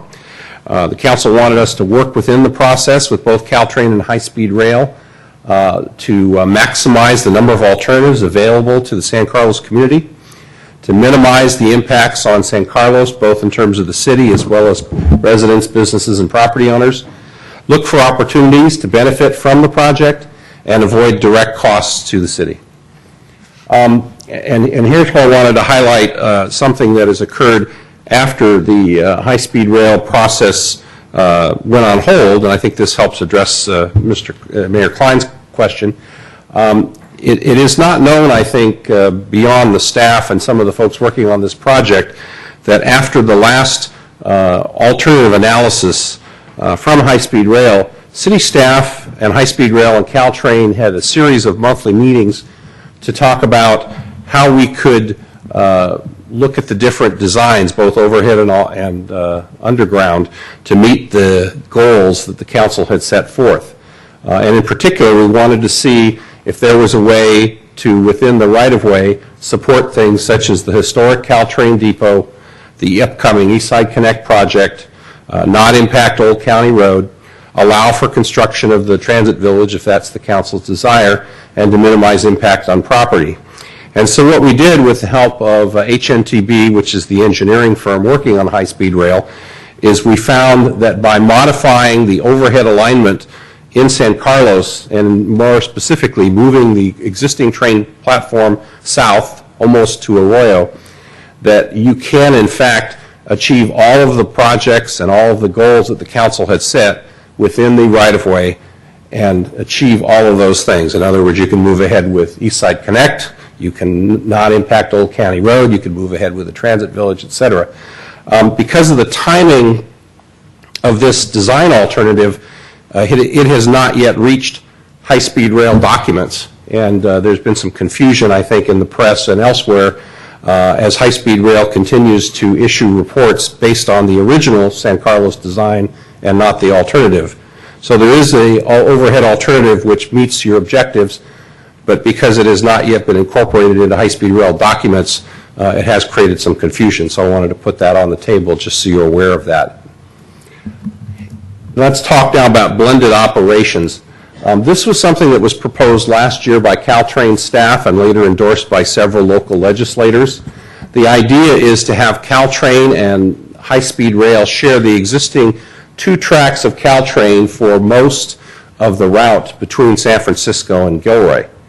The theory here is that if you did reuse the existing 2 tracks and basically added electrification signaling equipment and catenaries and things of that sort, you'd be able to reduce the construction impacts on properties along the Caltrain corridor, and perhaps more significantly for purposes of ultimately building high-speed rail, not only if you use this project in the corridor coming up the peninsula towards San Francisco, but also now there is talk of using the same approach, a blended system, quote unquote, for the entryway to Los Angeles. And current estimates are that you could trim $20 billion, which is not an insignificant amount of money, off of the $98 billion price tag for high-speed rail by using a blended system both in the San Francisco and the LA corridor. In terms of where we are today, as I alluded to earlier, California high-speed rail operations on the peninsula are technically on hold. They are not funded at this point, and that's one of the reasons that the San Carlos alternate design is not yet in the high-speed rail documentation, although it will be in the future. Right now, high-speed rail is focused on the route from Merced to San Jose, and also from the route from Bakersfield to Palmdale, because those are the 2 potential next steps that would occur after the segment in the Central Valley is constructed. And in terms of the peninsula, the expression that one hears when you talk to high-speed rail staff and also Caltrain is they tell you kind of a sporting analogy that Caltrain has the ball at the moment. And in particular, the question is the blended operations acceptable to the cities and the residents along the corridor? So some of the initial considerations of the blended operations are, first of all, one could add so-called overtake tracks, which we'll talk about more in a minute, which can add additional capacity beyond just using the 2 Caltrain tracks for electrified operations for both Caltrain and high-speed rail. Second, cities that do not have grade separations, this would not include San Carlos, of course, potentially may need grade separations because part of the proposal from both Caltrain and high-speed rail is to increase the speeds of these trains from 79 miles an hour to 110 miles an hour. This is not as fast as what you'd see in the valley, where in the less populated areas, the trains could go up to as high as 220 miles per hour. But nevertheless, what this will have the effect of doing is increasing the number of trains that travel in each direction per hour, and it will mean that the so-called safety gates will be down much more frequently than they are today. Now, in the case of San Carlos and also in Belmont, because the grade separations are in place, that really won't impact us. However, because we're not at grade. But for those cities that are at grade, there is a potential of increased gate downtime and also congestion on local streets, and there has been some concern about that. That obviously needs to be studied. There's also a question about if cities along the Caltrain right-of-way that have not yet built their grade separations, I know there have been some council questions about this aspect, how are those grade crossings funded? Theoretically, high-speed rail might fund them, assuming that high-speed rail moves ahead. If not, if this is solely a Caltrain project, some of the cities have talked about turning to Caltrain, but as we all know, Caltrain is having their own financial challenges. Prior to the recent Supreme Court decision, there was discussion among cities about using redevelopment money. That would appear to be not on the boards. And of course, there's always non-city redevelopment funds for those communities in that position. Here's a list of the at-grade crossings in San Mateo County. There's actually a longer list of all of the at-grade crossings in the Caltrain right-of-way. I think at this point there are still 45 at-grade crossings from San Francisco to Gilroy. You'll notice that we're in the unique position, along with our neighbors to the north, of having no at-grade crossings, which puts us in a different category. And of course, there are other communities who have as many as 4 to 7 at-grade crossings, some of which have expressed some significant concerns about both of these projects for obvious reasons. In November, Caltrain released a blended operations analysis report. A copy of that report went to the council last week and also is included online in the city's e-packets meeting portal. Staff met with Caltrain along with staff members from all the other cities along the corridor from San Francisco to Gilroy, in December. And at that time, last month, they asked us if it was possible for each city to provide comment letters to Caltrain by January 15th. I think myself and others included explained that due to the usual tradition of councils canceling their second meeting in December, that would be challenging. So Caltrain has indicated they would be willing to take letters through the end of this month, but staff felt that it would be most appropriate to bring this to council at your first meeting in January to at least introduce this topic to you and give you an opportunity to meet the original deadline. But if council wishes to have more time, I think that opportunity is there if you want to continue this item. The findings in the report are interesting. What it says is that you can increase the number of trains that run along the corridor from 4 to 5 an hour per direction to 8 trains per direction per hour by using these faster speeds, these electrified trains, this electric control equipment, et cetera. And you can do that with using the existing 2 tracks, in other words, without building any additional tracks. And that obviously has a lot of interest in San Carlos since we have our grade crossings in place. That would mean no additional construction. The report also indicates that if you had so-called bypass or overtake tracks, you could add 2 more trains per direction per hour, or obviously even more than that. And so that's also part of the study. What's interesting to San Carlos here is the fact that one of the overtake track locations, and in fact the preferred alternative at the moment, is in fact the so-called middle sector, which is between Hayward Park and San Mateo and the Redwood City Caltrain station, or between Hayward Park and San Mateo and the San Carlos-Redwood City border just before Whipple Avenue. And so obviously in the comment letter that you see tonight, staff recommends that we offer some comments about that, since it would appear at this point in time there is a significant chance that if there are overtake tracks built, they could indeed be built in San Carlos. There's also segments proposed for north and south, as shown. There's also a notion of having a so-called longer bypass where you'd only need 1 track rather than 2. So here's some of the highlights in the comment letter. And again, part of the item tonight is for not only the council to take testimony and discuss this, but also to make any amendments that you would like to make or enhancements to the letter as we've initially drafted it. In the draft letter, we point out that you could go up to 8 trains per direction per hour without any overtake tracks, and that's obviously the most cost-effective option and the least disruptive one for everyone along the corridor. But that we also encourage Caltrain to study the location and number of overtake tracks that might be needed. In terms of the middle section, if that's the decision, which is obviously the section that would impact the length of San Carlos, there are a couple of different design scenarios. We touch upon one of those in the letter, which is the notion of potentially having bypass tracks that would be of a different design and height than the existing tracks, which both visually and operationally we think would probably be the worst of all worlds. But if, in fact, this segment is chosen, we think that one of the things that the council and the mayor should do is include our May 2010 high-speed rail comment letter, because it does talk a lot about some of the pros and cons and some of the concerns that we have about the 4-track alignment through San Carlos. And we think that the reality is that if you do build the middle section overtake track in San Carlos, this will essentially be just like building the original 4-track high-speed rail design.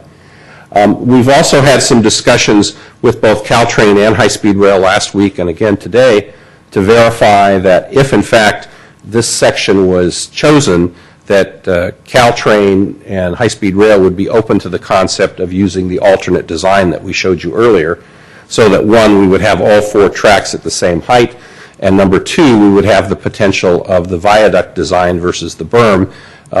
Council members who were on council during this discussion will probably recall that at our public workshop, there was a lot of interest among the public in having the viaduct design because you could potentially open up east-west traffic, particularly in the so-called industrial and arts area of San Carlos.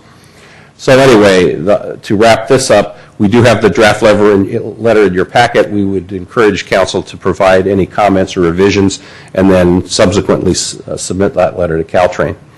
And let me talk briefly about next steps in the Caltrain electrification process. In your packet, you'll see this chart, and this is kind of the vision that Caltrain has now that they are in the lead, so to speak, for the blended system. The capacity analysis, which is the box in the upper left-hand corner, is the process that we're talking about tonight. And the comments would be, again, submitted this month. Subsequent to that, starting next month through either the summer or fall, there would be 2 additional processes that would occur.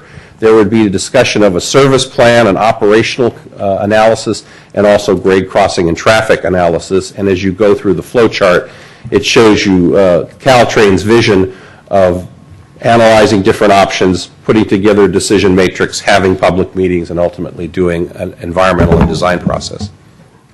And so in a bit more detail, sort of what's coming ahead is the 2 studies between February and the summer or fall are ahead of us. I think that many of the questions and issues that many people have about high-speed rail and the blended system probably will be discussed in more detail at that point than at this stage of the game. And obviously, staff recommends that the city continue to be an active participant in this process, as well as having council comments as it moves forward. In terms of the service plan and operations consideration study, this is the study that will deal with the overtake tracks and stakeholder requests, and I think this is the one that we'll probably be most interested in and active in, since that would have the most impact in San Carlos. The other study that will occur will be the discussion of are there need for additional grade crossings in those communities that have not yet built them, and how are faster speeds and additional trains can impact local streets, gate downtime, things of that sort. Obviously, staff would recommend that we monitor that process, but because we are grade separated, I don't think that's going to be quite as much gravity to us as the other.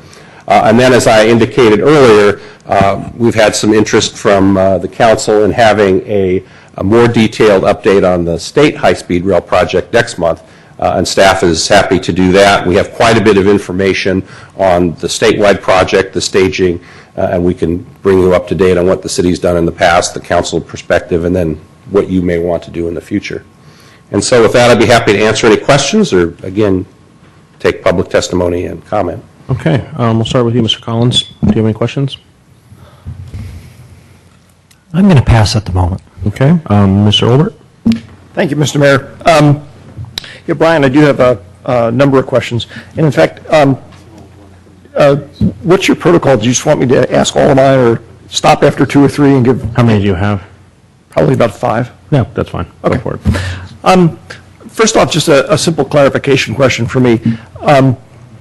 Tonight, what we're looking at is just providing feedback on that particular letter. We're not looking to provide feedback on high-speed rail in general or anything Correct. like that. That's correct. Okay, just because Right. just for my colleagues' benefit, I am extremely skeptical of high-speed rail and have yet to have anybody actually give me a good, solid explanation for why I ought to support it. But it's Mr. Robert, not to interrupt, but just so the public knows, we will be having that discussion in February, however. Next Oh, month. okay. Yes, Okay. yes. But that's not what we're doing tonight. Not what we're doing You're just tonight. right. Okay. So I do have comments ultimately about the letter, but let me ask questions first. Did any of the study look at what the impact would be of the other communities that did not do grade separation? And then there was an item in the report where they referred to some of the stations where the stations are designed such that there's some negative impacts on onloading and offloading of passengers.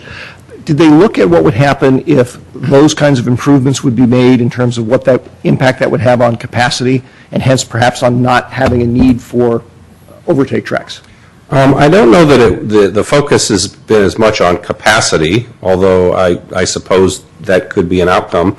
I think most of the discussion with the meetings I've been at with the other cities have been more about this notion of as you increase the number of trains and the speed, one, is it safe? In other words, running trains at 110 miles an hour versus 79, is it safe at grade with just the simple crossing arm, or do you need more safety like a grade crossing?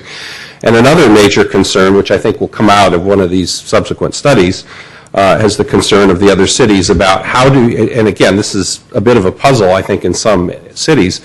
On the one hand, there's in some cities the inclination to oppose high-speed rail. On the other hand, if you oppose it or kill it, then there's no money for the grade crossings that you'll need anyway for Caltrain electrification. Because that project could proceed without high-speed rail, although admittedly that would be challenging because at the moment there's no identified revenue source for Caltrain to electrify. Let me leave it perhaps as something for staff to think about. It just in hearing your explanation, it does seem to me that aside from the safety issue, which I agree with you is a very significant one about trains barreling through areas without grade separation, anything that I would think increases the speed throughput of the train, I'm not a railroad engineer, but it sounds like it'd have to have some impact on the ability to schedule trains. Right. And the reason that I thought of this was, our community did go to the step of doing the grade separations, and there was remodeling of the station, the onloading and offloading that took place. I would actually sort of hate to be in a position of having done that, and if it turns out that if other communities made similar investments, we might not need overtake tracks, but if they don't, we end up having to suffer the consequences of having overhead tracks. Do you see what I'm getting at? There may be some interaction there. Okay. Or maybe not. Like I said, I'm not a railroad engineer. Let's see.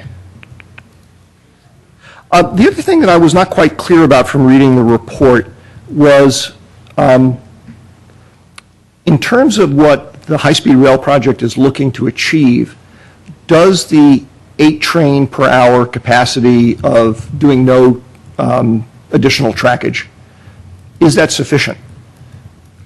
In other words, there's sort of a statement made about that's what the capacity is, but I couldn't tell whether is that a good thing, or is it no, that doesn't work, or what? Well, I think it'd be fair to say at this point that the high-speed rail folks in Sacramento are keeping a low profile on all of this. I think they're kind of, put it mildly, I think part of it is they're waiting to see if the folks on the peninsula can come to agreement that, first of all, they would support a blended system, and second of all, would they or would they not support the overtake tracks. Now, my impression, and this is strictly my impression, that reading between the lines, I'm led to believe that high-speed rail would really like to see the 9 or 10 train per hour or higher option because they believe they need that much capacity.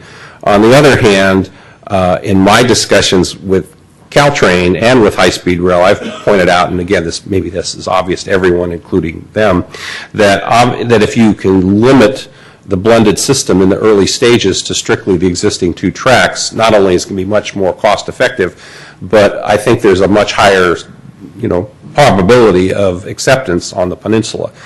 And I would think within that, there's also a potential that even though the report talks about Caltrain having 6 trains per hour and the balance being reserved for high-speed rail, one presumes there could be some trading there too, that if there was a way to maybe have Caltrain only use 5 slots an hour and maybe high-speed rail having the balance, that perhaps you could make it all fit within 8. I think that's all going to be discussed again in those 2 studies that occur starting in February. And part of my reaction when we had the meetings in November and December with the Caltrain staff is we'll certainly be able to work with you and get you the comment letter you're looking for from San Carlos and the other cities. But I think the main event in terms of many of the questions that people have is really going to be those 2 studies that come later.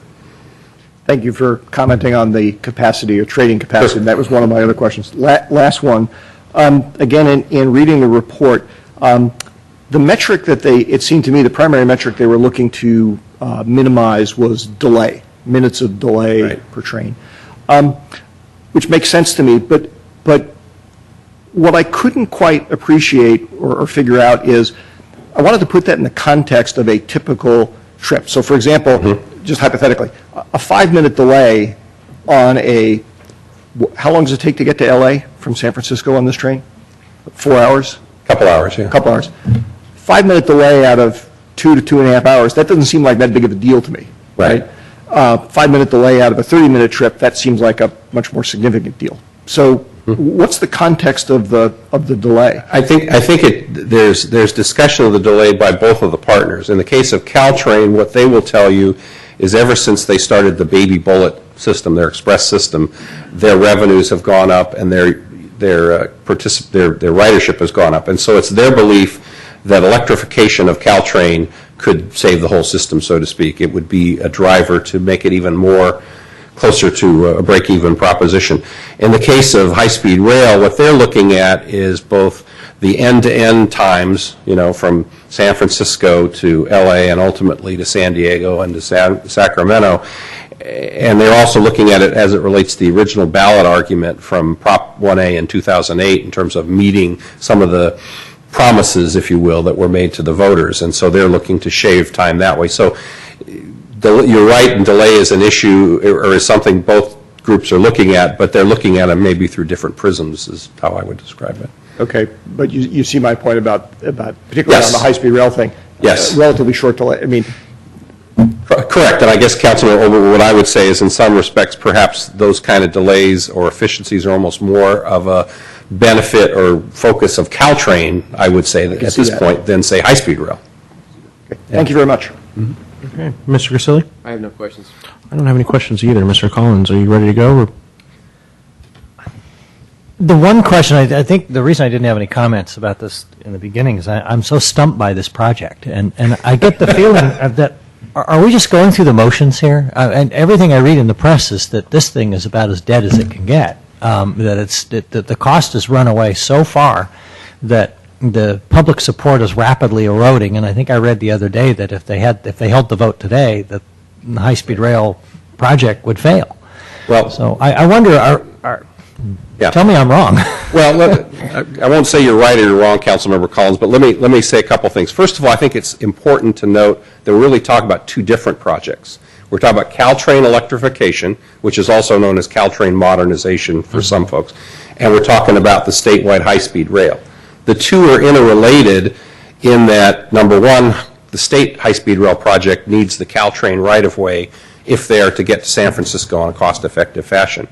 However, as I was alluding to from some of the Councilmember Olbert's questions, it could be the case that if high-speed rail does not move ahead, that Caltrain electrification, using perhaps state or federal money, again this is hypothetical, that could move ahead without high-speed rail. So I hear a lot of people talk about the high-speed rail project and electrification, but in fact they're 2 different things that are sort of joined. Part of what's happening right now, in fact, through the blended operations, and we'll get into this a little more in February, is even though the peninsula segment, assuming both projects move ahead, will not occur for a number of years, what Caltrain is trying to do in this process is suggest to high-speed rail that if they could get consensus on the peninsula, which, again, depending on one's point of view of the politics, could be something that's possible or not so possible, that they might advance the money to Caltrain to make that happen so that that was in place, so that if the Central Valley segment was built and then the next one was Merced to San Jose, if the blended solution was standing there, the peninsula service could be earlier than before. Moving to your other question about, is this all a pipe dream? Is the high-speed rail project going to happen? I think a lot of this depends on who you talk to. If you talk to some of the folks in the Central Valley, particularly some of the cities with 20 to 30% unemployment, they're pretty motivated to see it happen. I recognize that every region, including that one, there's not unanimity, of course. As I'm sure you and Councilmember Olbert will come to know if you don't already, it's a rare public project, even in San Carlos, where everybody agrees it's a good thing. And the same is true here. But if you talk to some of the folks in the Central Valley, they're very motivated to see this move ahead, and I think that's the reason they were able to lobby the federal government to require that the first segment be done in that area. The real fundamental question, I think, for that segment is going to be, can high-speed rail and can the supporters in the Central Valley get the state to issue a portion of the bonds this year? If they are, the project could be under construction, that initial segment, in the fall. If not, the project, will not move ahead. And again, depending on who you talk to in this area, some people will tell you the project's still moving, others won't. I can tell you that based on working on this project, high-speed rail is continuing to not only design the Central Valley segment and get it ready for construction, but they are also still active in both the Merced to San Jose and the Bakersfield to Palmdale segment. So they're still working and funded on 3 different segments. So they seem to think it's still a live project, but time will tell. But even if that isn't, as I say, Caltrain electrification could move ahead. And one other point, too, I should make, again, to show how these are linked, is that one of the reasons that Caltrain has asked or recommended, and we've been supportive of the notion of all 4 tracks being at the same grade and being compatible, is it's also possible that if Caltrain, or high-speed rail were to fund Caltrain's electrification and then years later it didn't happen, Caltrain could in fact use all 4 of those tracks sort of on high-speed rail's nickel. So not to be too Machiavellian about this, but I think that's yet another part of this whole discussion. Okay, thank you. Sure. Okay, I know we're going to have some questions from the public, so we'll get started with that. Thank you, Mr. Mora. First up is Dimitri Vandelos, then we have Sam Hertzberg, and Tim Hilborn, and followed by Marilyn Moon. Hi. That was a interesting presentation. I don't know, is there any way we could actually call up a couple of those slides? Sure. This guy? Yeah. How do I go back? Yeah, just go to slide. There you go. Cool. And then next, just click the center button. I just want to go next. Or go to slide. Okay. So I have a page of quick notes and outline that I need to change a little bit given the presentation. So one point that I'd like to make is on one of the first slides, the San Carlos approach, the first bullet point, keep the community informed. The last community involvement that I'm aware of regarding this was when we had a meeting with the Peninsula Rail Project, Robert Doty, I believe it was about 1.5 years ago. I don't know, Mr. Mora, if you have the dates. But I know the letter that was sent was about 1.5 years ago, regarding the alternatives and all that. Since then, there's been nothing from the city and the community in terms of information. So I just want to bring this up, that it's beautiful to put it up as a bullet point. It's another thing for it to actually be reality. So that reality of keeping the community informed, it just hasn't been present. So I just want to call that out. So now I want to get to my to the points. So this is, it sounds reasonable. We can talk about the fact that there's a grade separation, all that kind of good stuff. The reality is the grade separation only has 2 tracks, and there's a fundamental. We may need 4 tracks, which would mean the berm would have to come down and everything has to be rebuilt. So as much as we the city staff wants to pat itself on the back for saying, hey, we've got the grade separation, it's all good. It's only good if high-speed rail, if we can get away with only 2 tracks. So I just want to make sure that that's very clear, because we can't say, oh, this is all good, and then all of a sudden say, we may need 4 tracks, right? It's a big, the delta is just too huge here. We don't know what we need. So we can't really say that the Burnham project was even good to begin with. So I just want to make that other point. So the other thing that I'm very, very disappointed to see is that there was no feedback regarding the latest draft of the HSR project. And I sent an email to Mayor Klein last night.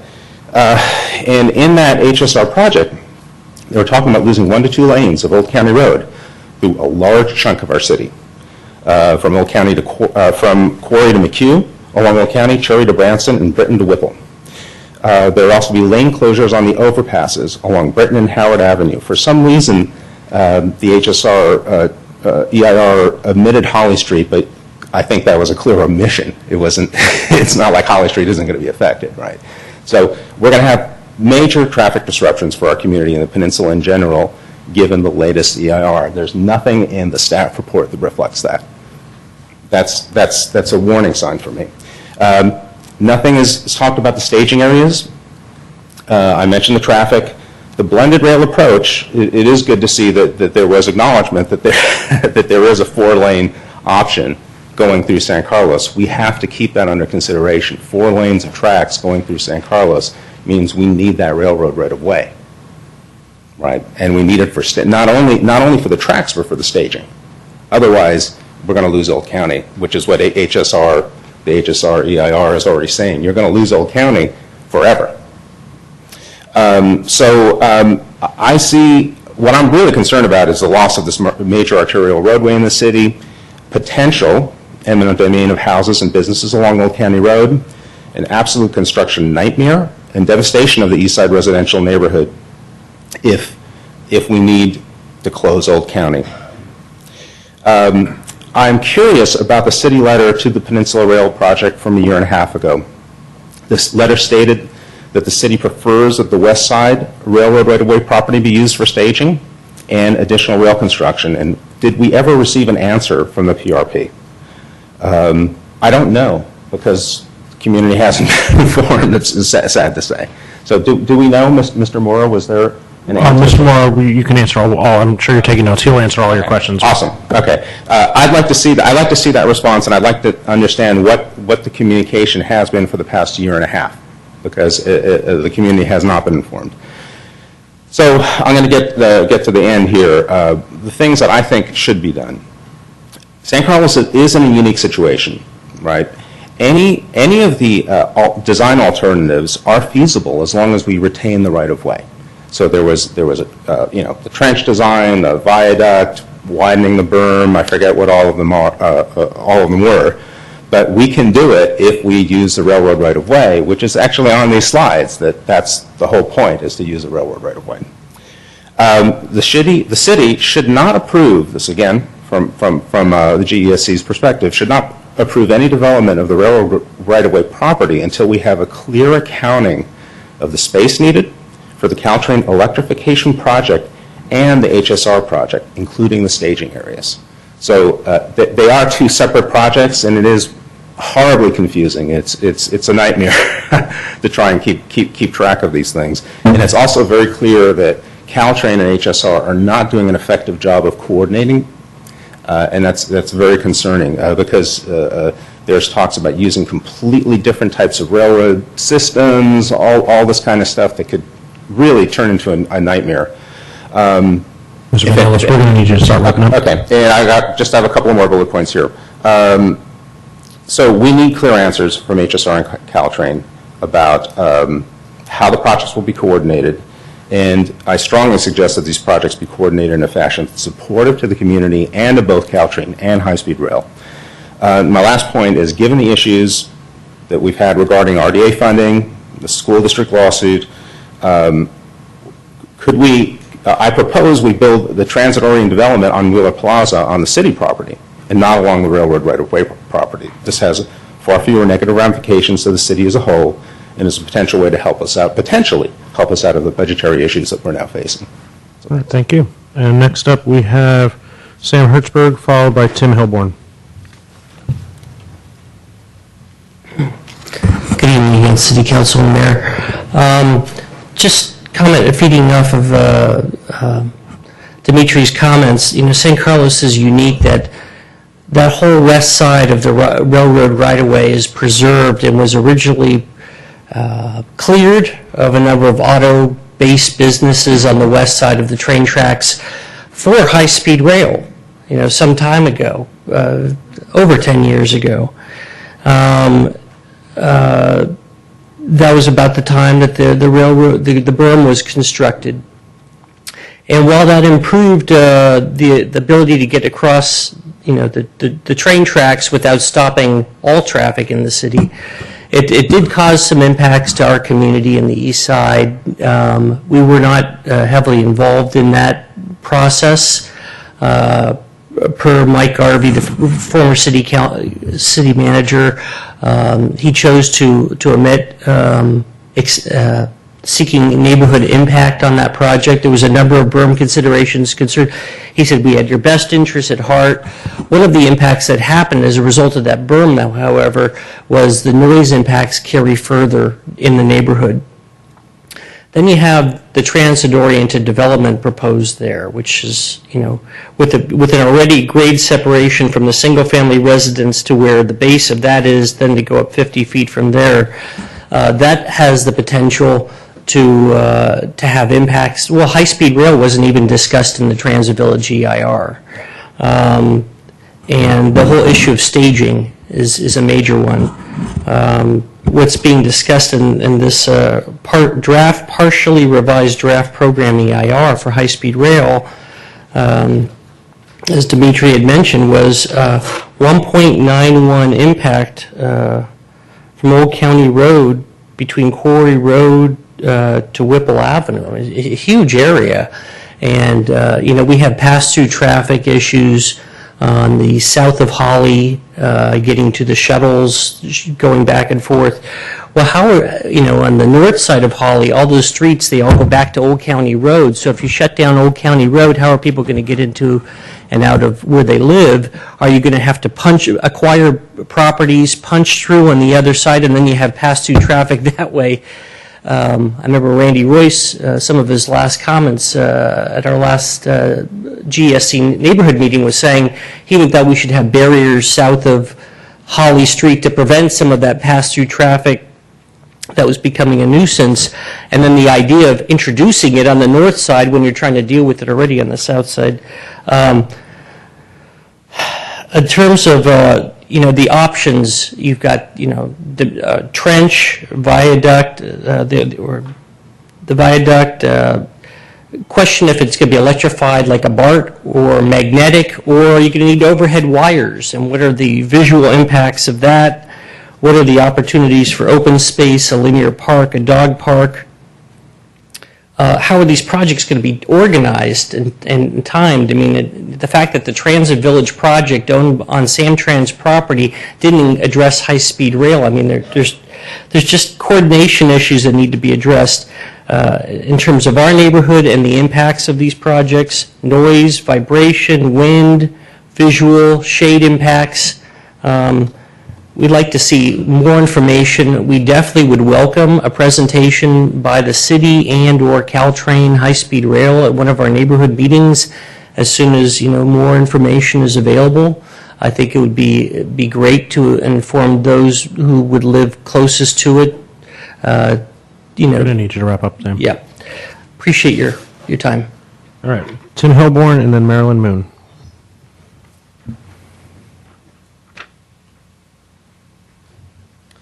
Mayor, City Council, thanks for listening to us tonight. First of all, I'd like to start off just by saying the 2010 letter sent by Randy Royce really mirrors the letter that is proposed to go out by Mayor Klein. And I'd like to make a few comments about that. One of my first concerns is that both letters really pushed the support for the overhead viaduct in being that it would open up to businesses on the east side, it would open up visually, those kinds of things. What my question is how would that open that up better than a trench option or a tunnel option? So I'm asking that this letter consider all those options, because right now it doesn't. It really just pushes for that one option. I know that the letter also mentions that we want a consistent grade of tracks if we are indeed to have the four tracks, and I think that's a good point. My other comment that I'd like to kind of voice with Dimitri is the fact that the community output has literally been a joke. We have not heard anything for almost the past 2 years. I sent several emails to Randy Royce, to the city council. I've gone to several meetings, and my question is, in any of these meetings that I went to, how many of the handful of people actually expressed their support for the overhead viaduct? I did not see that. I heard people talking more about either trenching it or putting it down, into an actual tunnel. So I really want us to support keeping those options open. I hope the city council and mayor will consider that.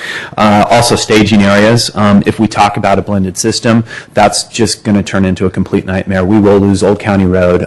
If you put the San Carlos Transit Village in before this happens, I don't know what to tell you. I mean, we're not all engineers here, but we have the common sense to understand that these staging areas are going to need to be there. My other concern was that they mentioned the Arroyo platform, the platform being down by Arroyo. If the San Carlos Transit Village does go in, one of the appealing things about that transit village is people are going to be able to walk to the train station. I'm not sure how far that is, but that's got to be close to a mile. For me personally, I probably wouldn't walk that in the morning, so that's another consideration.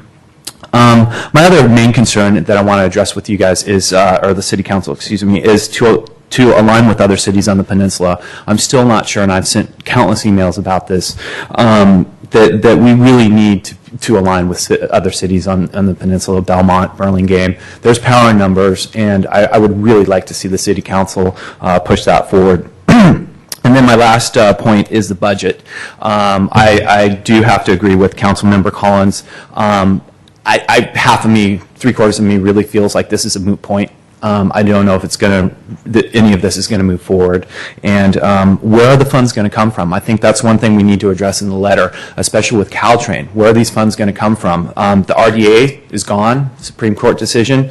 We may never see that again. So that's something that really needs to be in the letter as well. So again, thanks for listening to our comments, and if you take that into consideration, we appreciate it. Thank you. Marilyn Moon?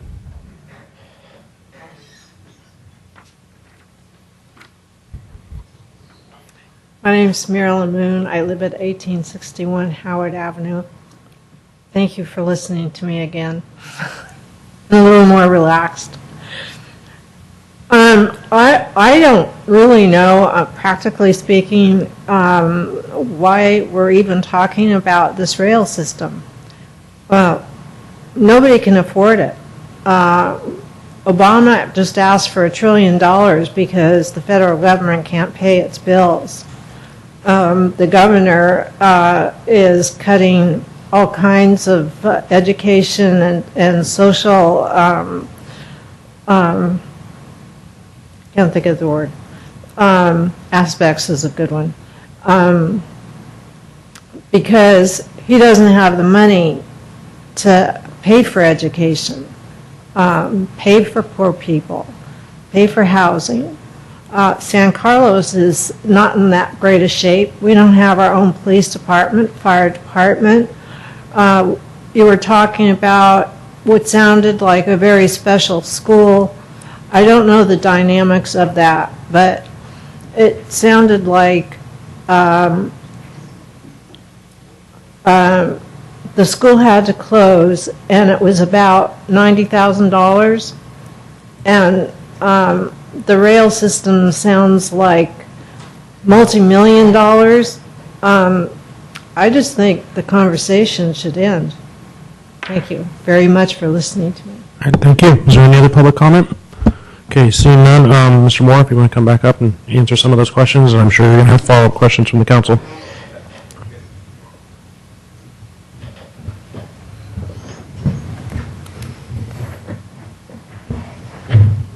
Okay, would you like me to run through some of the comments, or would you like to answer questions?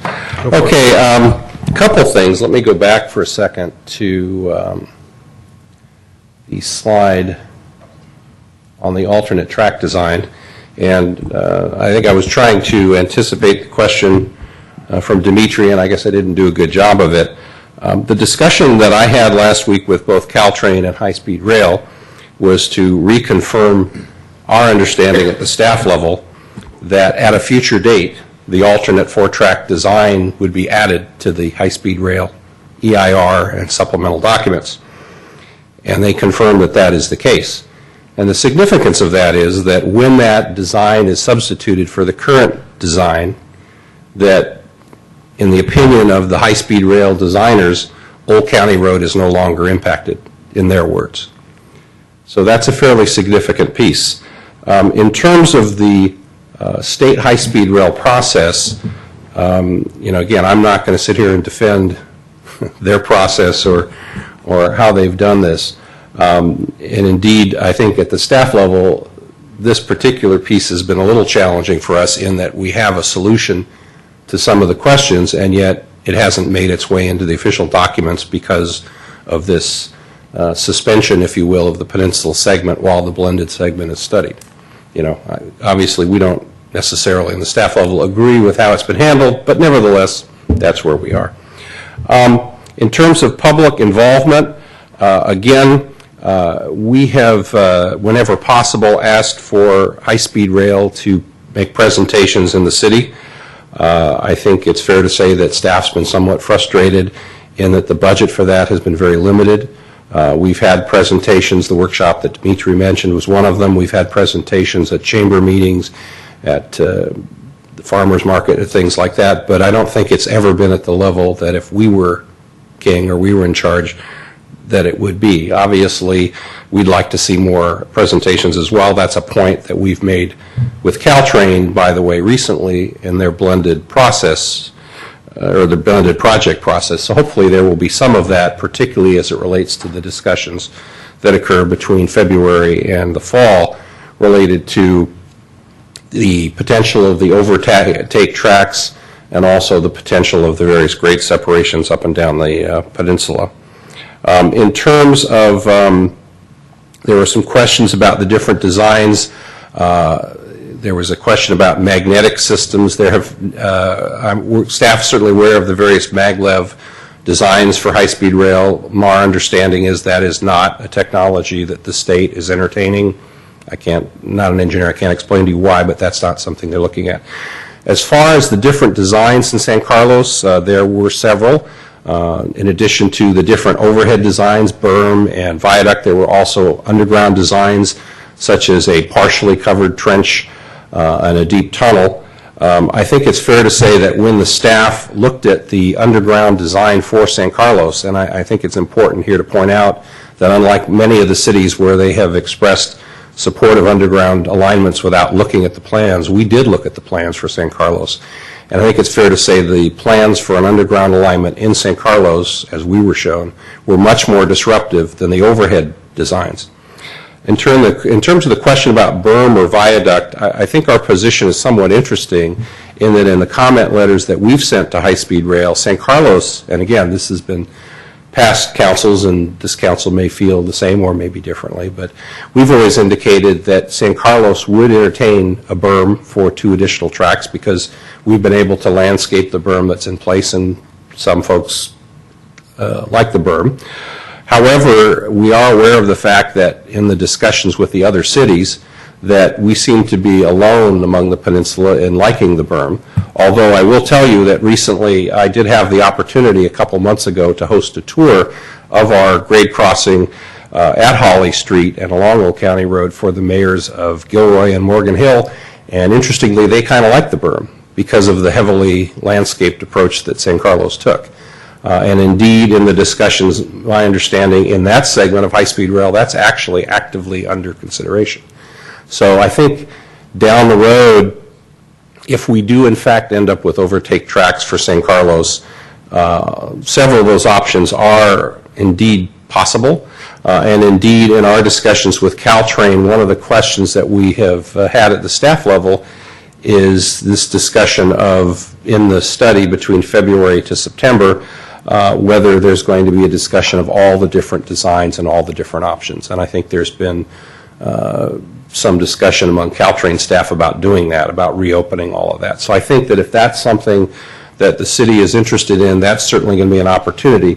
But I think to be clear about the alternative design, the reason that we landed on that design with high-speed rail was that was the only approach that the engineers and Caltrain and high-speed rail and city staff could figure out that would allow all of these things to occur within the existing right-of-way. And I guess to make a comment on one of the things we heard, I think one of the speakers said that the Transit Village developer did not address high-speed rail in their environmental document. It's true that in the first draft they did not. However, after I met with them at Alcive, they did in fact discuss it and work on it in subsequent documents. And it's also the case that there is a 20-foot strip along the length of the Transit Village that accounts for high-speed rail, and that is actually part of the 4-track alternative design. What we were trying to do is use that 20 feet to try to fit all of these things in. So those are some of the highlights. I could continue on, but I think I'll stop there for now. Okay, are there follow-up questions from council members? Mr. Collins? I got a couple. Brian, in what direction does the berm go if it's expanded? Does it go east? Does it go west? Well, here's the challenge with the berm, and I think one of the reasons, frankly, that the design engineers had initially talked to us more about the viaduct than the berm. The berm is actually has some metal straps in it. It's an engineered fill, so you can't really cut into it and you can't really easily move it.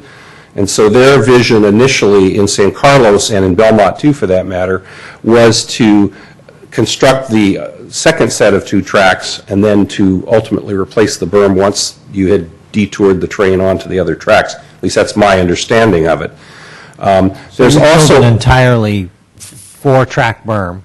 Well, you'd end up with a 4-track viaduct in their opinion. In other words, what they've said is if San Carlos and the other cities decide to go with the berm, and again, to date, we've been the only ones who've, in this segment of the Peninsula View, haven't expressed any interest in a berm, that they would work with us to try to figure it out from an engineering point of view. But I think from the engineer's mind, you know, they've said it would be easier and more feasible from their point of view as designers to basically replace the berm and have 4 tracks all at the same grade on viaducts. The other issue in San Carlos, as I understand it, is that because when we did the initial design of both Holly, Ralston Harbor, and also Britton and Howard, we were trying to minimize the height. The tolerances are very tight, and I'm sure for some of you who've been in town, you can probably remember that when we did the grade crossings at Howard and Britton, the tolerances were so tight that when the temporary wood facing was in their vehicles were getting stuck in there. Mm-hmm. What we've been told by high-speed rail and Caltrain is that if 4 tracks are ultimately constructed in San Carlos and we don't reuse the 2 tracks, which again is another alternative that's being discussed, that you would have to raise the height of the future either berm or viaduct by either 5 or 10 feet, and that would depend upon whether you were interested in connecting the streets at grade or not. Mm-hmm. And one of the discussions that we had at the workshop that was discussed earlier was we showed residents pictures of different scenarios, some of which included this notion of raising the tracks. And I think there was a lot of, again, you know, different take perhaps on that session, but when we looked at the minutes, there were a number of speakers from the San Carlos public that had a lot of questions about not only the viaduct concept, but also could you develop underneath it? In other words, could you have businesses, could you rent it, could you have skateboard parks or whatever? Mm-hmm. So there have been a lot of commentary, and that was one of the reasons that the May 2010 letter that we sent out from Randy Royce had a lot of commentary about the viaducts, because that was comment we got from the public. Mm-hmm. Okay, and then just one other. You talked about, one of the speakers talked about the possibility of one of the options eliminating Old County Road forever. What? No. Did I misinterpret that? Well, The issue, here's the issue, and again, this is part of the frustration I think we have at the staff level, frankly, in working with the state high-speed rail. If you use the underground alternative, there's an impact on Old County Road and people's property, absolutely. If you look at some of the overhead alternatives, not all, but some of them, there is some impact on Old County Road. Part of our process at the staff level in meeting with the state monthly and coming up with the alternative design was to avoid impacting Old County Road. And we believe, and again, in my discussions as recently as this afternoon with the high-speed rail engineering team, it is their belief that if you use the alternate design that we came up with, that you do in fact avoid impacting Old County Road. You don't close it, you don't lose lanes and all of that. But we're kind of in a governmental catch-22, as it were, because by the time that design was finalized, the high-speed rail activity on the peninsula segment had been suspended. And so they have no funding, according to them, to put this design in their official documents, which is why they continue to issue documents based on the other designs which do impact Old County Road. So it's kind of, it's one of those things where we all know that someday, if this project moves ahead, either through the Caltrain electrification or through high-speed rail, that this design will be put in the project, at which point the Old County Road impacts go away. But we're kind of stuck at the moment because it's not funded. So it's not necessarily logical, but that's where we are. Thank you. Mr. Olbert? Yeah, thank you, Mayor Klein. Brian, I just had one quick question, which was triggered only by the very last of your comments prior to answering Ron's question. Yes. Other than that, I was fine.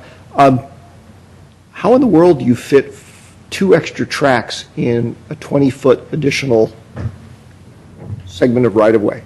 And I know you're not a railroad engineer either, but just that just struck me as I can't even visualize how that would happen. Well, essentially, and again, I won't attempt to explain the plans that I have in front of me, and I'm not an engineer either.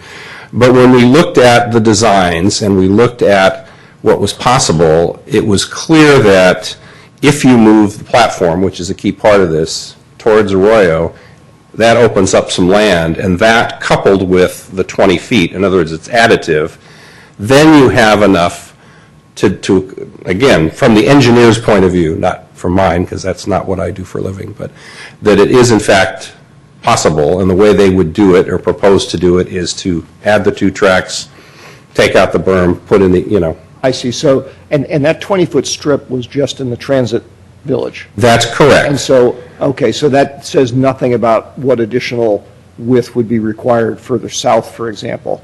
But it does, I think you just told me a key thing is it does, for that 20-foot to apply, you do have to move the station.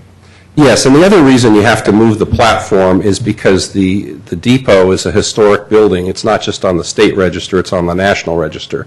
And so early in the process, there was a lot of discussion, and frankly, we had this discussion when we did the Ralston Harbor project.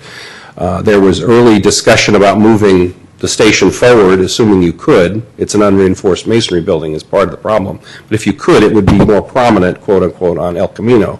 And when we went through the environmental process on the previous project, everybody said, it's a landline, you'll never get the environmental clearances. So early in the process on high-speed rail and Caltrain electrification, when both of those teams came forward and looked at it, they had the same reaction. And when we talked to them and said, we've been to that party and, it's just not practical. So what happens is you're sort of hemmed in terms of the station is a fixed location, the platform is a fixed location, and you have the 20-foot strip. And so as we played with the different variables, or I guess I should say more appropriately, the engineers played with the variables, they basically came up with this concept in meeting with myself and with Al Savay, the former Public Works Director, the 3 of us, that if you shifted the platform to the south, that opened up some space that when you added it to the 20 feet, and move some things around, you could magically do all of these things. At the price of extending the walk between the transit village and correct. the platform. Okay. Correct. And just to finish that thought, that obviously has had some influence on, as we've been working on the transit village and in the discussions with that developer, because obviously if the platform moves, that has some considerations as well. Thank you. Okay, Mr. Grisilli? Okay, I just have a couple questions. Mr. Mora, would it be accurate to say the reason the community output has been non-existent is because we haven't been getting output from high-speed rail? I think that's very fair. I mean, there is that, and also the fact that high-speed rail is sort of on hiatus ever since the blended system proposal moved ahead. Basically, what high-speed rail said at that point was, all right, we'll continue to focus on the Central Valley and on the other two segments, and we'll leave Caltrain in the lead on blended system. And I think the way to look at this from the question of public participation and more discussion is it's Caltrain's intent, from my understanding, to have all of those things occur starting in February moving forward. And certainly we'll continue to press on that. Yeah, and I just want to bring up one point. I received a phone call from Terry Lightfoot on the voicemail, and he brought up some of the facts that you're saying that, you know, we have mitigations. It's not going to affect Old County Road, but we just don't have the funding to release that part. And right. In fact, it's my understanding, just to close the loop on that, I understand there was even a resident from the city of Palo Alto that testified in front of Congress that Old County Road in San Carlos would be impacted. And when that occurred, I called them up, Terry and others, and said, you know, there is this alternate design that if you had a couple bucks you could put in your plan and everybody would understand that's no longer the case. And they were kind of, yeah, we know. Okay, and then the last question is, would it be accurate to say that, I mean, even if you're in favor or not in favor of high-speed rail, this is an important process to go through based on the fact in case high-speed rail comes in? Thank you, Mayor, for pointing that out. It was a point I was planning to raise. I think the philosophy all along among the staff, and I think the council as well, is this city has never really taken a position for or against high-speed rail, but we have very much emphasized the need to be part of the process and to make comments. And one of the comments I made to the folks in Morgan Hill and Gilroy when they were comparing our grade crossing and how beautifully landscaped it was and the stone and everything else we had added, and they compared it to certain other cities I won't name, and how they ended up with gray concrete structures. And they said, how did you do that? And I said, the difference is from day one we focused on the process, we focused on the design, it was important to the staff, it was important to the council.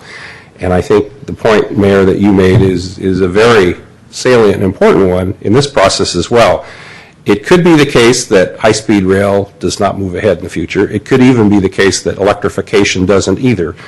But if we don't participate in that process and we don't get the council's and the community's comments and put all of the goodies and things we want in the suggestion and in the letters, we're not going to get them. I think there's a reason that we have such a highly enhanced grade crossing or grade crossings in San Carlos, and I think it's interesting that other parts of the high-speed rail project are now touring San Carlos to, as one person said to me from another city, see how it's done right.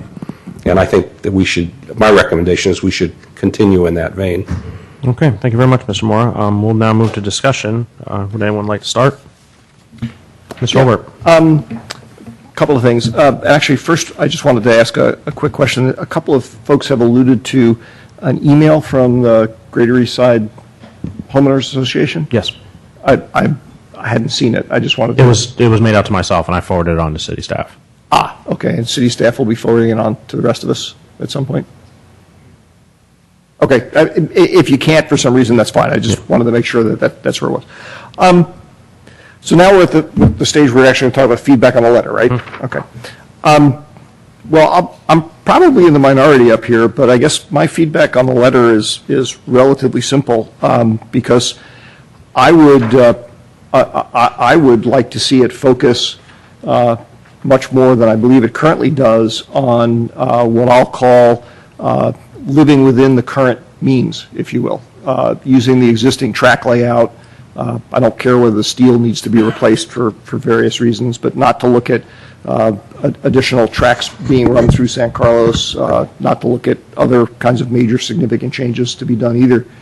And then what I would also do or ask is that whether that gets incorporated or not, why couldn't we include a number of references to a number of the issues that have been brought up in the discussion and in public comment about talking about some of the issues with EIRs, talking about the complexities that are being caused by not having more active presentation and interaction between the High-Speed Rail Authority and Caltrain and our community members.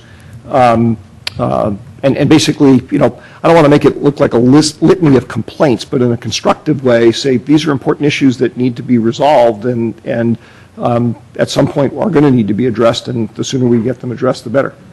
Okay. Councilmember Grisilli? This is, this issue, as Mr. Morris said, it could go forward, it could not go forward. Even though I've only been here 6 years, it's 4 years longer than anybody else has been, and we've been talking about this thing. And I know when I was mayor, someone came up to me and said, well, we're going to form this group.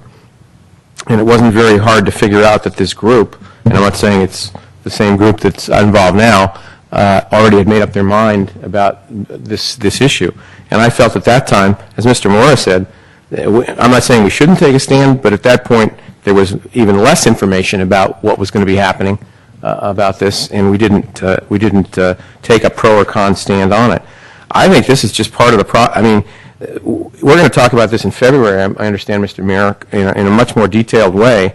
We can punch out letters every week if we want, relative to all the different points. I believe this letter is just relative, correct me if I'm wrong, Mr. Mora, relative to certain specific items that are being discussed, not necessarily the grand project or the whole thing.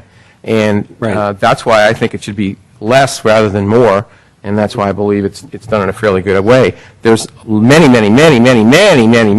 more comments that could be made, positively and negatively, perhaps more negatively than positively, relative to this project. But I think what we're trying to do here is work within the process, and this process asks for comments about certain items, and that's what we're doing. So I believe this is what we should try to do. As I said, less in this case is more, and next month we're going to be discussing this in more detail.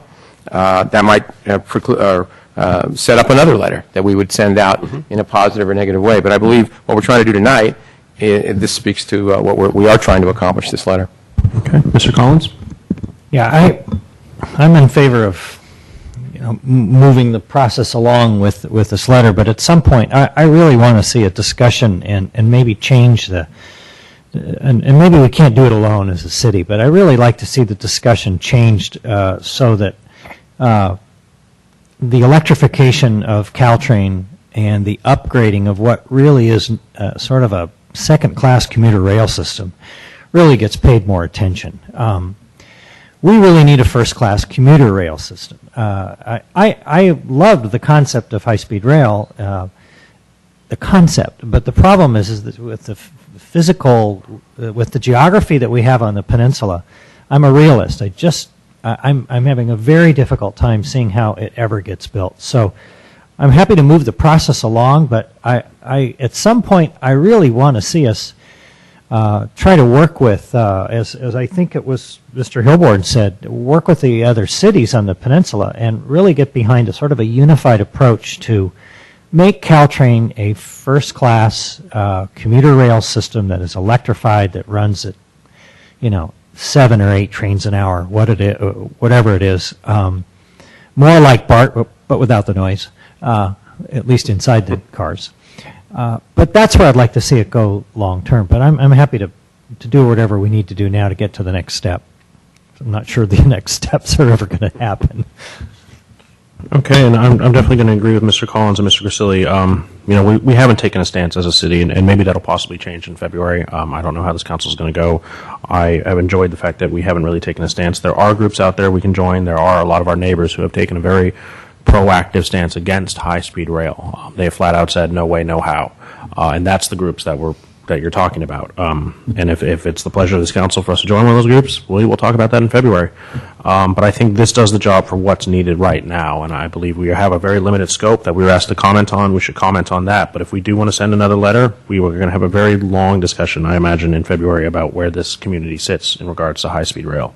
So I'm okay with this letter as it is, on the understanding that in about a month we are going to have a very, very deep discussion about what we want to do going forward with the actual high-speed rail, if we can even ever figure out what they're actually even talking about. So I will entertain a motion if there is one to be made.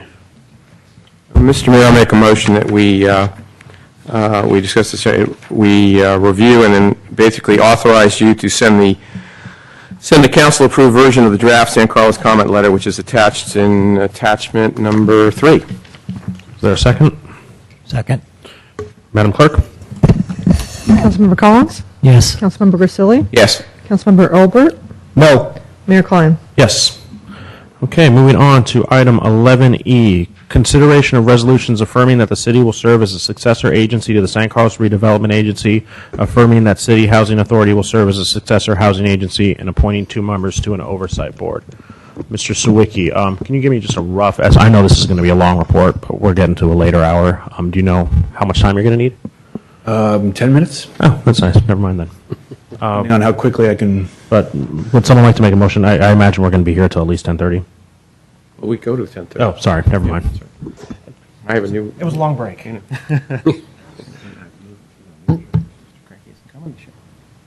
long is that going to I don't know. Ask me at 10:30.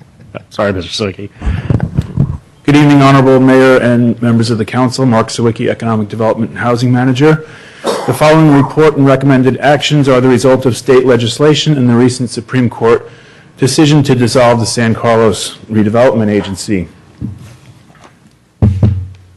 As you may recall, last year the governor signed 2 bills into law, one to dissolve RDAs and one that would allow them to continue if substantial payments were made to the state. They are known as AB 26 and 27, respectively. The California Redevelopment Association and League of Cities filed a lawsuit contending that the 2 bills together were an attempt to take local funds and therefore a clear violation of Prop 22 passed in the year 2010. The California Supreme Court, however, rendered its decision, which was a split verdict, upholding 26 while striking down 27, which was the worst outcome for RDAs. They will now be dissolved in accordance with AB 26. However, there's been a 4-month extension of the deadlines in the original legislation. Going forward, only existing obligations to outside parties can be paid. In particular, the RDA bonds and other debt will continue to be paid out of tax increment by a successor agency. All other activities have ceased, and any agreements with the city have been invalidated. The Wheeler Plaza project cannot proceed. CIP projects will have no ongoing source of funding, at least those that were funded by RDA. There's no RDA funds that can be used for economic development, marketing, events, etc., and there is no longer a general fund overhead reimbursement. All of the RDA's funds and properties will be liquidated by the successor agency under the direction of an oversight board which does not have majority local control. The city will only get about 11% of the liquidated proceeds. That's its tax share. The rest will go to the county, school districts, and other taxing entities.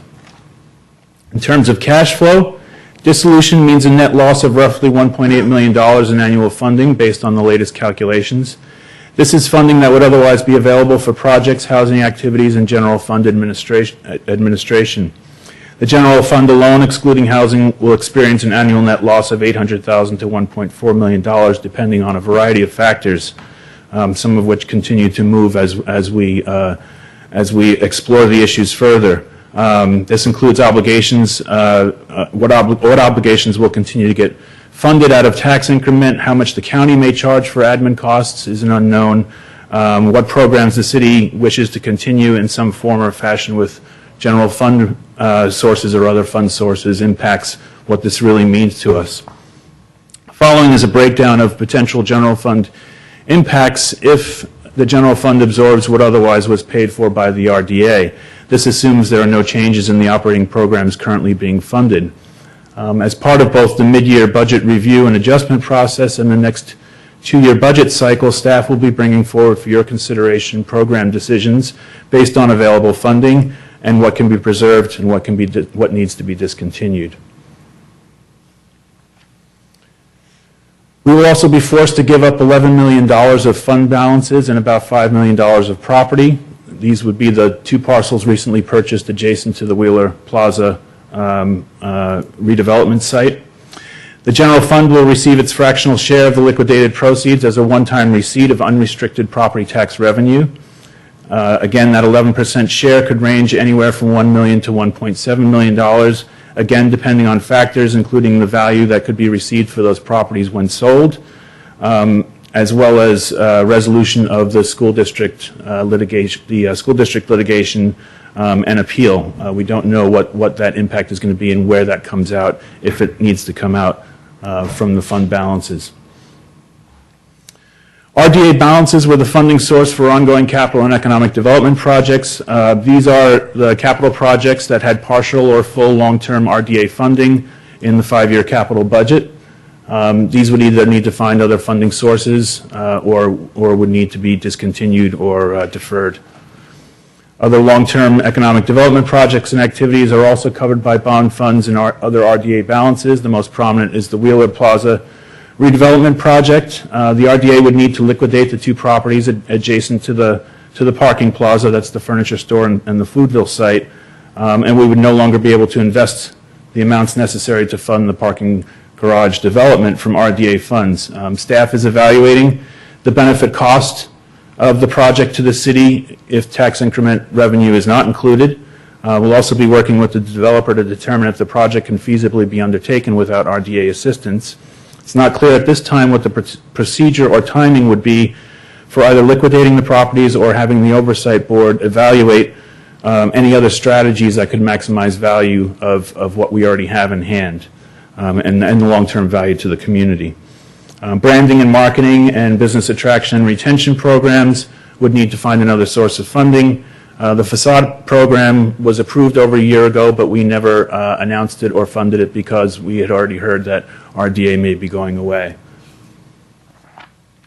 If the city chooses, housing fund properties can be retained, although the housing fund balances are to be redistributed. There are 3 properties that were purchased with housing fund balances. Two of those are integral to the Wheeler redevelopment if that were to go forward. So strategically, it's worth holding on to those properties to retain control.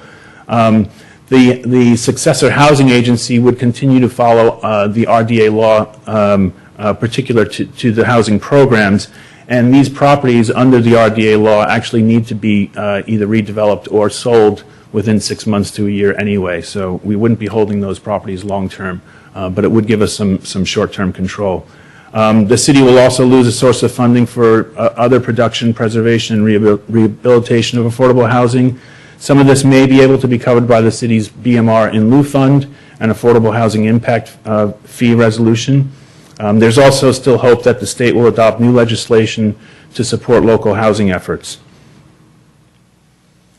In terms of next steps at this point, the city will become the successor agency unless it elects not to before January 13th. Doing so lets the city retain some control over the dissolution. The city is also entitled to receive $250,000 for admin costs. The city can elect to become the successor housing agency, as I discussed.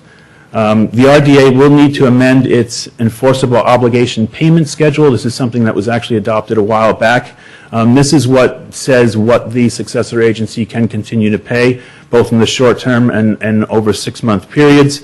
We need to bring that back to you at the next meeting, in particular to add the school district litigation appeal and potential settlement or payout. Lastly, we continue to monitor new legislation.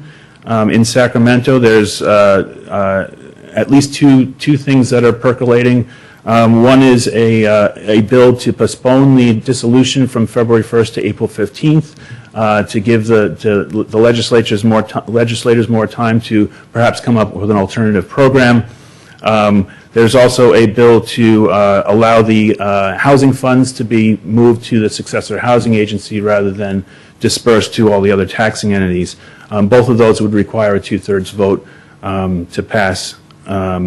There's also another litigation that was filed in Superior Court, making different claims than what the CRA and league litigation was about, and that might be heard before February 1st as well. Shown here are the 3 actions recommended by staff for your consideration. The first 2, again, are recommended in order to maintain some local control over the process and the properties. And the third recommendation is for the mayor to appoint himself and the city manager to this oversight board as the local representatives, if that is the mayor's will, and then, of course, for council to affirm that. I'm available for questions, as well as Frank Spevacek from Rosenhaus Spevacek Group. Thank you very much, Mr. Sawicki. We'll go with council questions. Does anyone have any? Mr. Grisilli. Mr. Sawicki, I'm sorry. On this oversight board, I forgot to ask this to Mr. Malpe today, I'm sorry. I can understand we would have two members here. Is this a county board or a city board? The Oversight Board will consist of 7 members, 2 from the city, 2 Right. from the county, Right. 1 from... I have that here. My question is, does each city have an oversight board, or is there only one oversight board? For every redevelopment agency, there would be a oversight board for their successor agency. Okay, so let me just give you a hypothetical here. So we set up, we put our city manager and our mayor. This county board of supervisors appoints 2 people who live in San Carlos? Not necessarily. Could be anybody. Then 1 superintendent of education, anybody in the county. Okay, now we move down to Redwood City. 2 people, let's say they put their mayor and their city manager. Same 5 people on their oversight board? Different people. The county can choose whoever they want as their representatives on that oversight board. Okay, so theoretically you could have 20 oversight boards with 2 people from each city for sure are different, and the other people all the same. Is that correct? Interlocking directors. I'm just asking, how's this going to work? Theoretically. That's possible. But they're probably not going to do, has anybody ever explained how this is going to work? I don't think anybody's ever seen anything like this or really knows Okay, yet as to how I'm sorry, I'm not trying oversight to, boards I'm not trying to sharpshoot. I'm just asking. So it's an ongoing process. So in theory, I could be sitting in Daly City, appointed by the Board of Supervisors to sit on their oversight board. Yep. In theory. In theory. It doesn't make any sense. Well, but in theory, you could be also sitting on the San Carlos board. that's right, I could be on both, huh? You got free time. Yeah, I got free time. Anyway, I was just trying to understand, because I'm trying to understand who's going to be deciding our local issue. Is it going to be folks that live in this city? And it sounds like we only got 2 people that really specifically, and the other 5 people could be living anywhere in this county. In fact, I'm not even sure that they'd be living in this county. They don't necessarily, it doesn't even speak to that, at least not the way it's written in the staff report. Okay, never mind. I'm just trying to understand something that nobody has the answer for. It's the theme of the night. Mr. Olbut? Yeah. You don't like interlocking directorates? Shades of the early 20th century. No, it's a good question. 2 questions, just quick ones. One is, if we elect to become the successor agency for housing, can we do you know if at a later date we could look to spin that out to some county umbrella organization or The legislation is silent on that point. Presumably, yes. If we no longer want to be the housing agency, we could do that. Again, the only real effect of becoming the successor housing agency is that we get to receive those 3 properties and control the fate of those 3 properties in the short term. A lot of the other housing obligations are really the result of our BMR ordinance, which is not an RDA activity anyway. So. And we'd have to continue to administer it. I'm not proposing actually we do that, and I certainly understand the value of retaining the control. It's just that at some point we may find that the control, for whatever reason, doesn't have value. Right. Or doesn't have much value. The other question I had is, I thought it was very interesting you were talking about some of the proposed legislation and whatnot. Any additional insights, scuttlebutt, pot odds? I'm not going to hold you accountable for whatever you say. I'm just curious because it could have an effect on how things roll out. Are they long shots or? The RDAs are not in a very good bargaining position at the moment. I mean, I know getting a 2/3 supermajority to agree on anything up in Sacramento is hard. Okay. Thank you. All right, Mr. Collins. Just a couple questions. Does the city have any priorities for the paltry money we're going to have left over? I see 480,000 on this. Is that a fair number? I mean, I see we have a whole list of capital projects. And it may be economic less. Development. Pardon me? And it may be less. It may be even less. So, I don't know. I guess it's not enough to even prioritize anything at this point. I think the way staff wanted to handle that was through the mid-year budget process, to look at what other funds are available, and I think the city manager should speak to that. Yeah, I think as part of the budget process, particularly in the capital budget process, we've got a long list of projects that have already been identified that don't currently have funding. So to the extent that we received one-time money, typically it's been the policy of the city council to either invest that money into one of the various reserves, maybe in this case a strategic property acquisition reserve if the money was coming from other property the RDA had owned that was sold, or one of the other reserves, or being invested into the general fund capital budget that the city council would have the opportunity to prioritize how those funds are spent. And this would be annual money that would be coming back? Well, there's both types. There's one-time money that would come back from the sale of property and the liquidation of assets that only occurs once, and then there's some ongoing revenue, and you'll have the opportunity in the upcoming budget process to determine how that money is allocated. Certainly, the loss of the RDA generates a gap in our budget, so some money will need to flow back for some general fund administrative and overhead expenses. But to the extent the council has an interest in funding economic development programs or housing-related programs, there's going to be opportunity to divide that up and look at all the city expenditures in a broad sense, as if they're really all going to be general fund expenditures side by side. And my only other question is there any sense that the RDA could come back in some different form in a year or two, or have you heard anything from people in the know? I try to never predict what our state legislature will do. I wonder why. I don't personally expect to see RDA back. I do expect to see some amendments to the current state of the housing situation, given how housing, I think, ranks in the majority party as an interest. So I wouldn't be surprised to see some reforms that benefit the housing agency moving forward, but I would be surprised. The Supreme Court made it very difficult, I think, to envision a scenario where you're going to see this sort of tax increment financing in any program in the future. I wouldn't put it past our state legislature, because obviously there's some very creative thinkers up there who manage to work around the Constitution all the time. But in this instance, I think the Supreme Court's ruling is going to really make it difficult. Thank you. Mr. Mayor, Mr. Sawicki, if I understand you correctly, you would like to transfer the 3 housing properties that we have to a housing authority, but then you indicated that within 6 months we have to liquidate those? These properties have been, they were purchased approximately 10 years ago. Oh, that's right. There's a 10-year statute. We have to get rid of them. Now, are those going to be sold at market rate? We would assess what's the 2 properties that are adjacent to Wheeler. I think we would like to figure out what, if anything, could be done with the Wheeler Plaza project. Maybe they continue to be contributed to a project and we get affordable housing back in return. The property at 817 Walnut, we had already begun the process of evaluating what's the best disposition of that property, either as affordable housing for someone else to own and manage, or sell it as a market rate development. So the choice is not going to be monetary, because obviously as a market rate it's going to command more money, isn't it? Correct, but there may be some relocation issues for the tenants who live there. Right.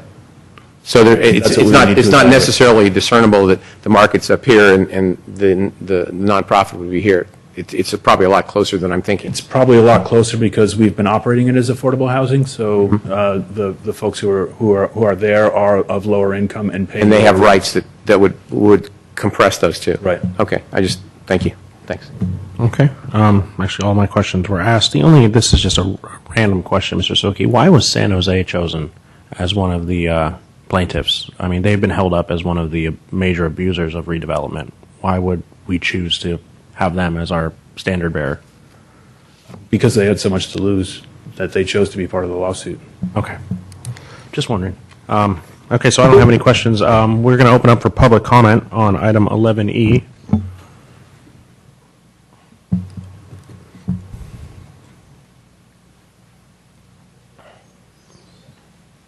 Mr. Stafford, come on up.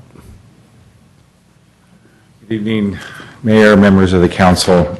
I think there's always inflection points on a societal level, and I think obviously tonight indicates one of them. It's an opportunity to refocus and to do something great. We've seen the value of outsourcing in a number of areas, and it's worked well. I think, though, there's areas where we have social responsibility that outsourcing is a detriment. Outsourcing housing and the responsibility therein is one of them. We have capable staff who have done an excellent job. One of the reasons we have money in redevelopment is because there's been confidence in the way the town gets managed and the way staff interacts. And I urge you to appoint the city as a successor of interest. You know, it's interesting how Member Grisilli said that there's a value with the Kiwanis building beyond the dollars. Well, there's a huge value right now to retain some control. Mayor Klein, you'd sort of maybe step back and say, you know, if Omar was here, what would he say? The one thing he might say is maybe we should have been home watching the game tonight with someone else. But instead, I think what he would say is that in Silicon Valley, there's more than one way to do things. The folks that were selected are very capable as developers, and they might be the right source. It might be a hybrid of someone that's more of an accomplished builder as opposed to a developer. It might be a combination therein. But the bottom line is that we're at an inflection point, and there's a short window, and I think this staff is well positioned to handle it. Thank you. Thank you, Mr. Stafford. Is there any other public comment? Okay, seeing none, I'll open up for discussion. Does anyone want to start? Does anyone have anything to add? Mr. Olbert. Just make an observation, which, since the RDAs are going to be dissolved in the near future, I've made a note to myself that I really want to understand the allocation formula such that on the RDA funding, a vast majority of the money that was coming into the city was actually being spent on overhead and administration. Because I just found that kind of curious, but it's not something that I think we need to concern ourselves about in this particular instance going forward, because the RDA won't be around. Okay, Mr. Grisilli? No, I'm ready to make a motion. Mr. Collins? No other comments. Okay, the only thing I want to bring up is this doesn't ever speak about an alternate, Mr. Maltby. Say, you know, I'm at a wedding or something when we're having a board meeting. What, do I have the right just to choose an alternate? That's an excellent question. I'm not sure or if the law contemplates an alternate. I haven't heard that mentioned. The law doesn't contemplate a lot, apparently, but I would imagine they would think that some of us, you know, occasionally have other things. Well, the law, as I understand it, just entitles the city to appoint 2 members to the board.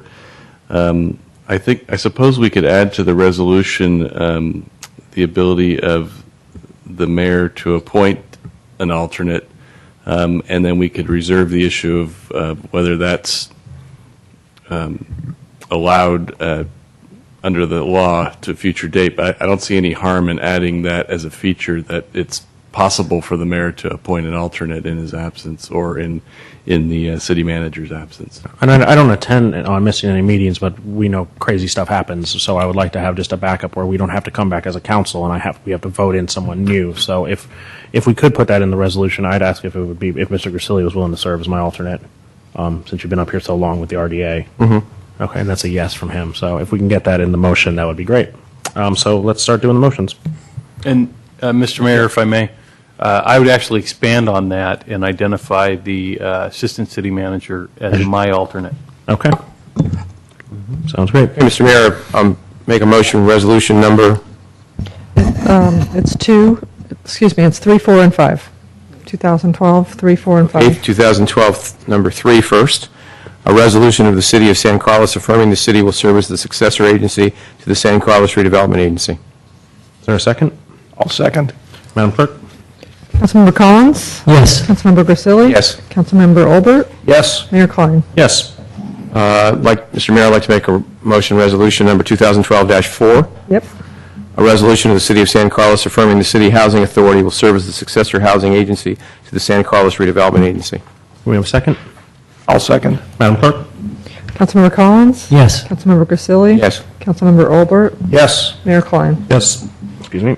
Mr. Mayor, I'd like to make a motion, resolution number 2012-5, resolution of the City of San Carlos affirming the appointment of the mayor and city manager as members of the Oversight Board for dissolution of the San Carlos Redevelopment Agency, and adding that the alternate for the mayor would be myself, Councilmember Grisilli, and the alternate for the city manager would be the Assistant City Manager, Brian Morrow.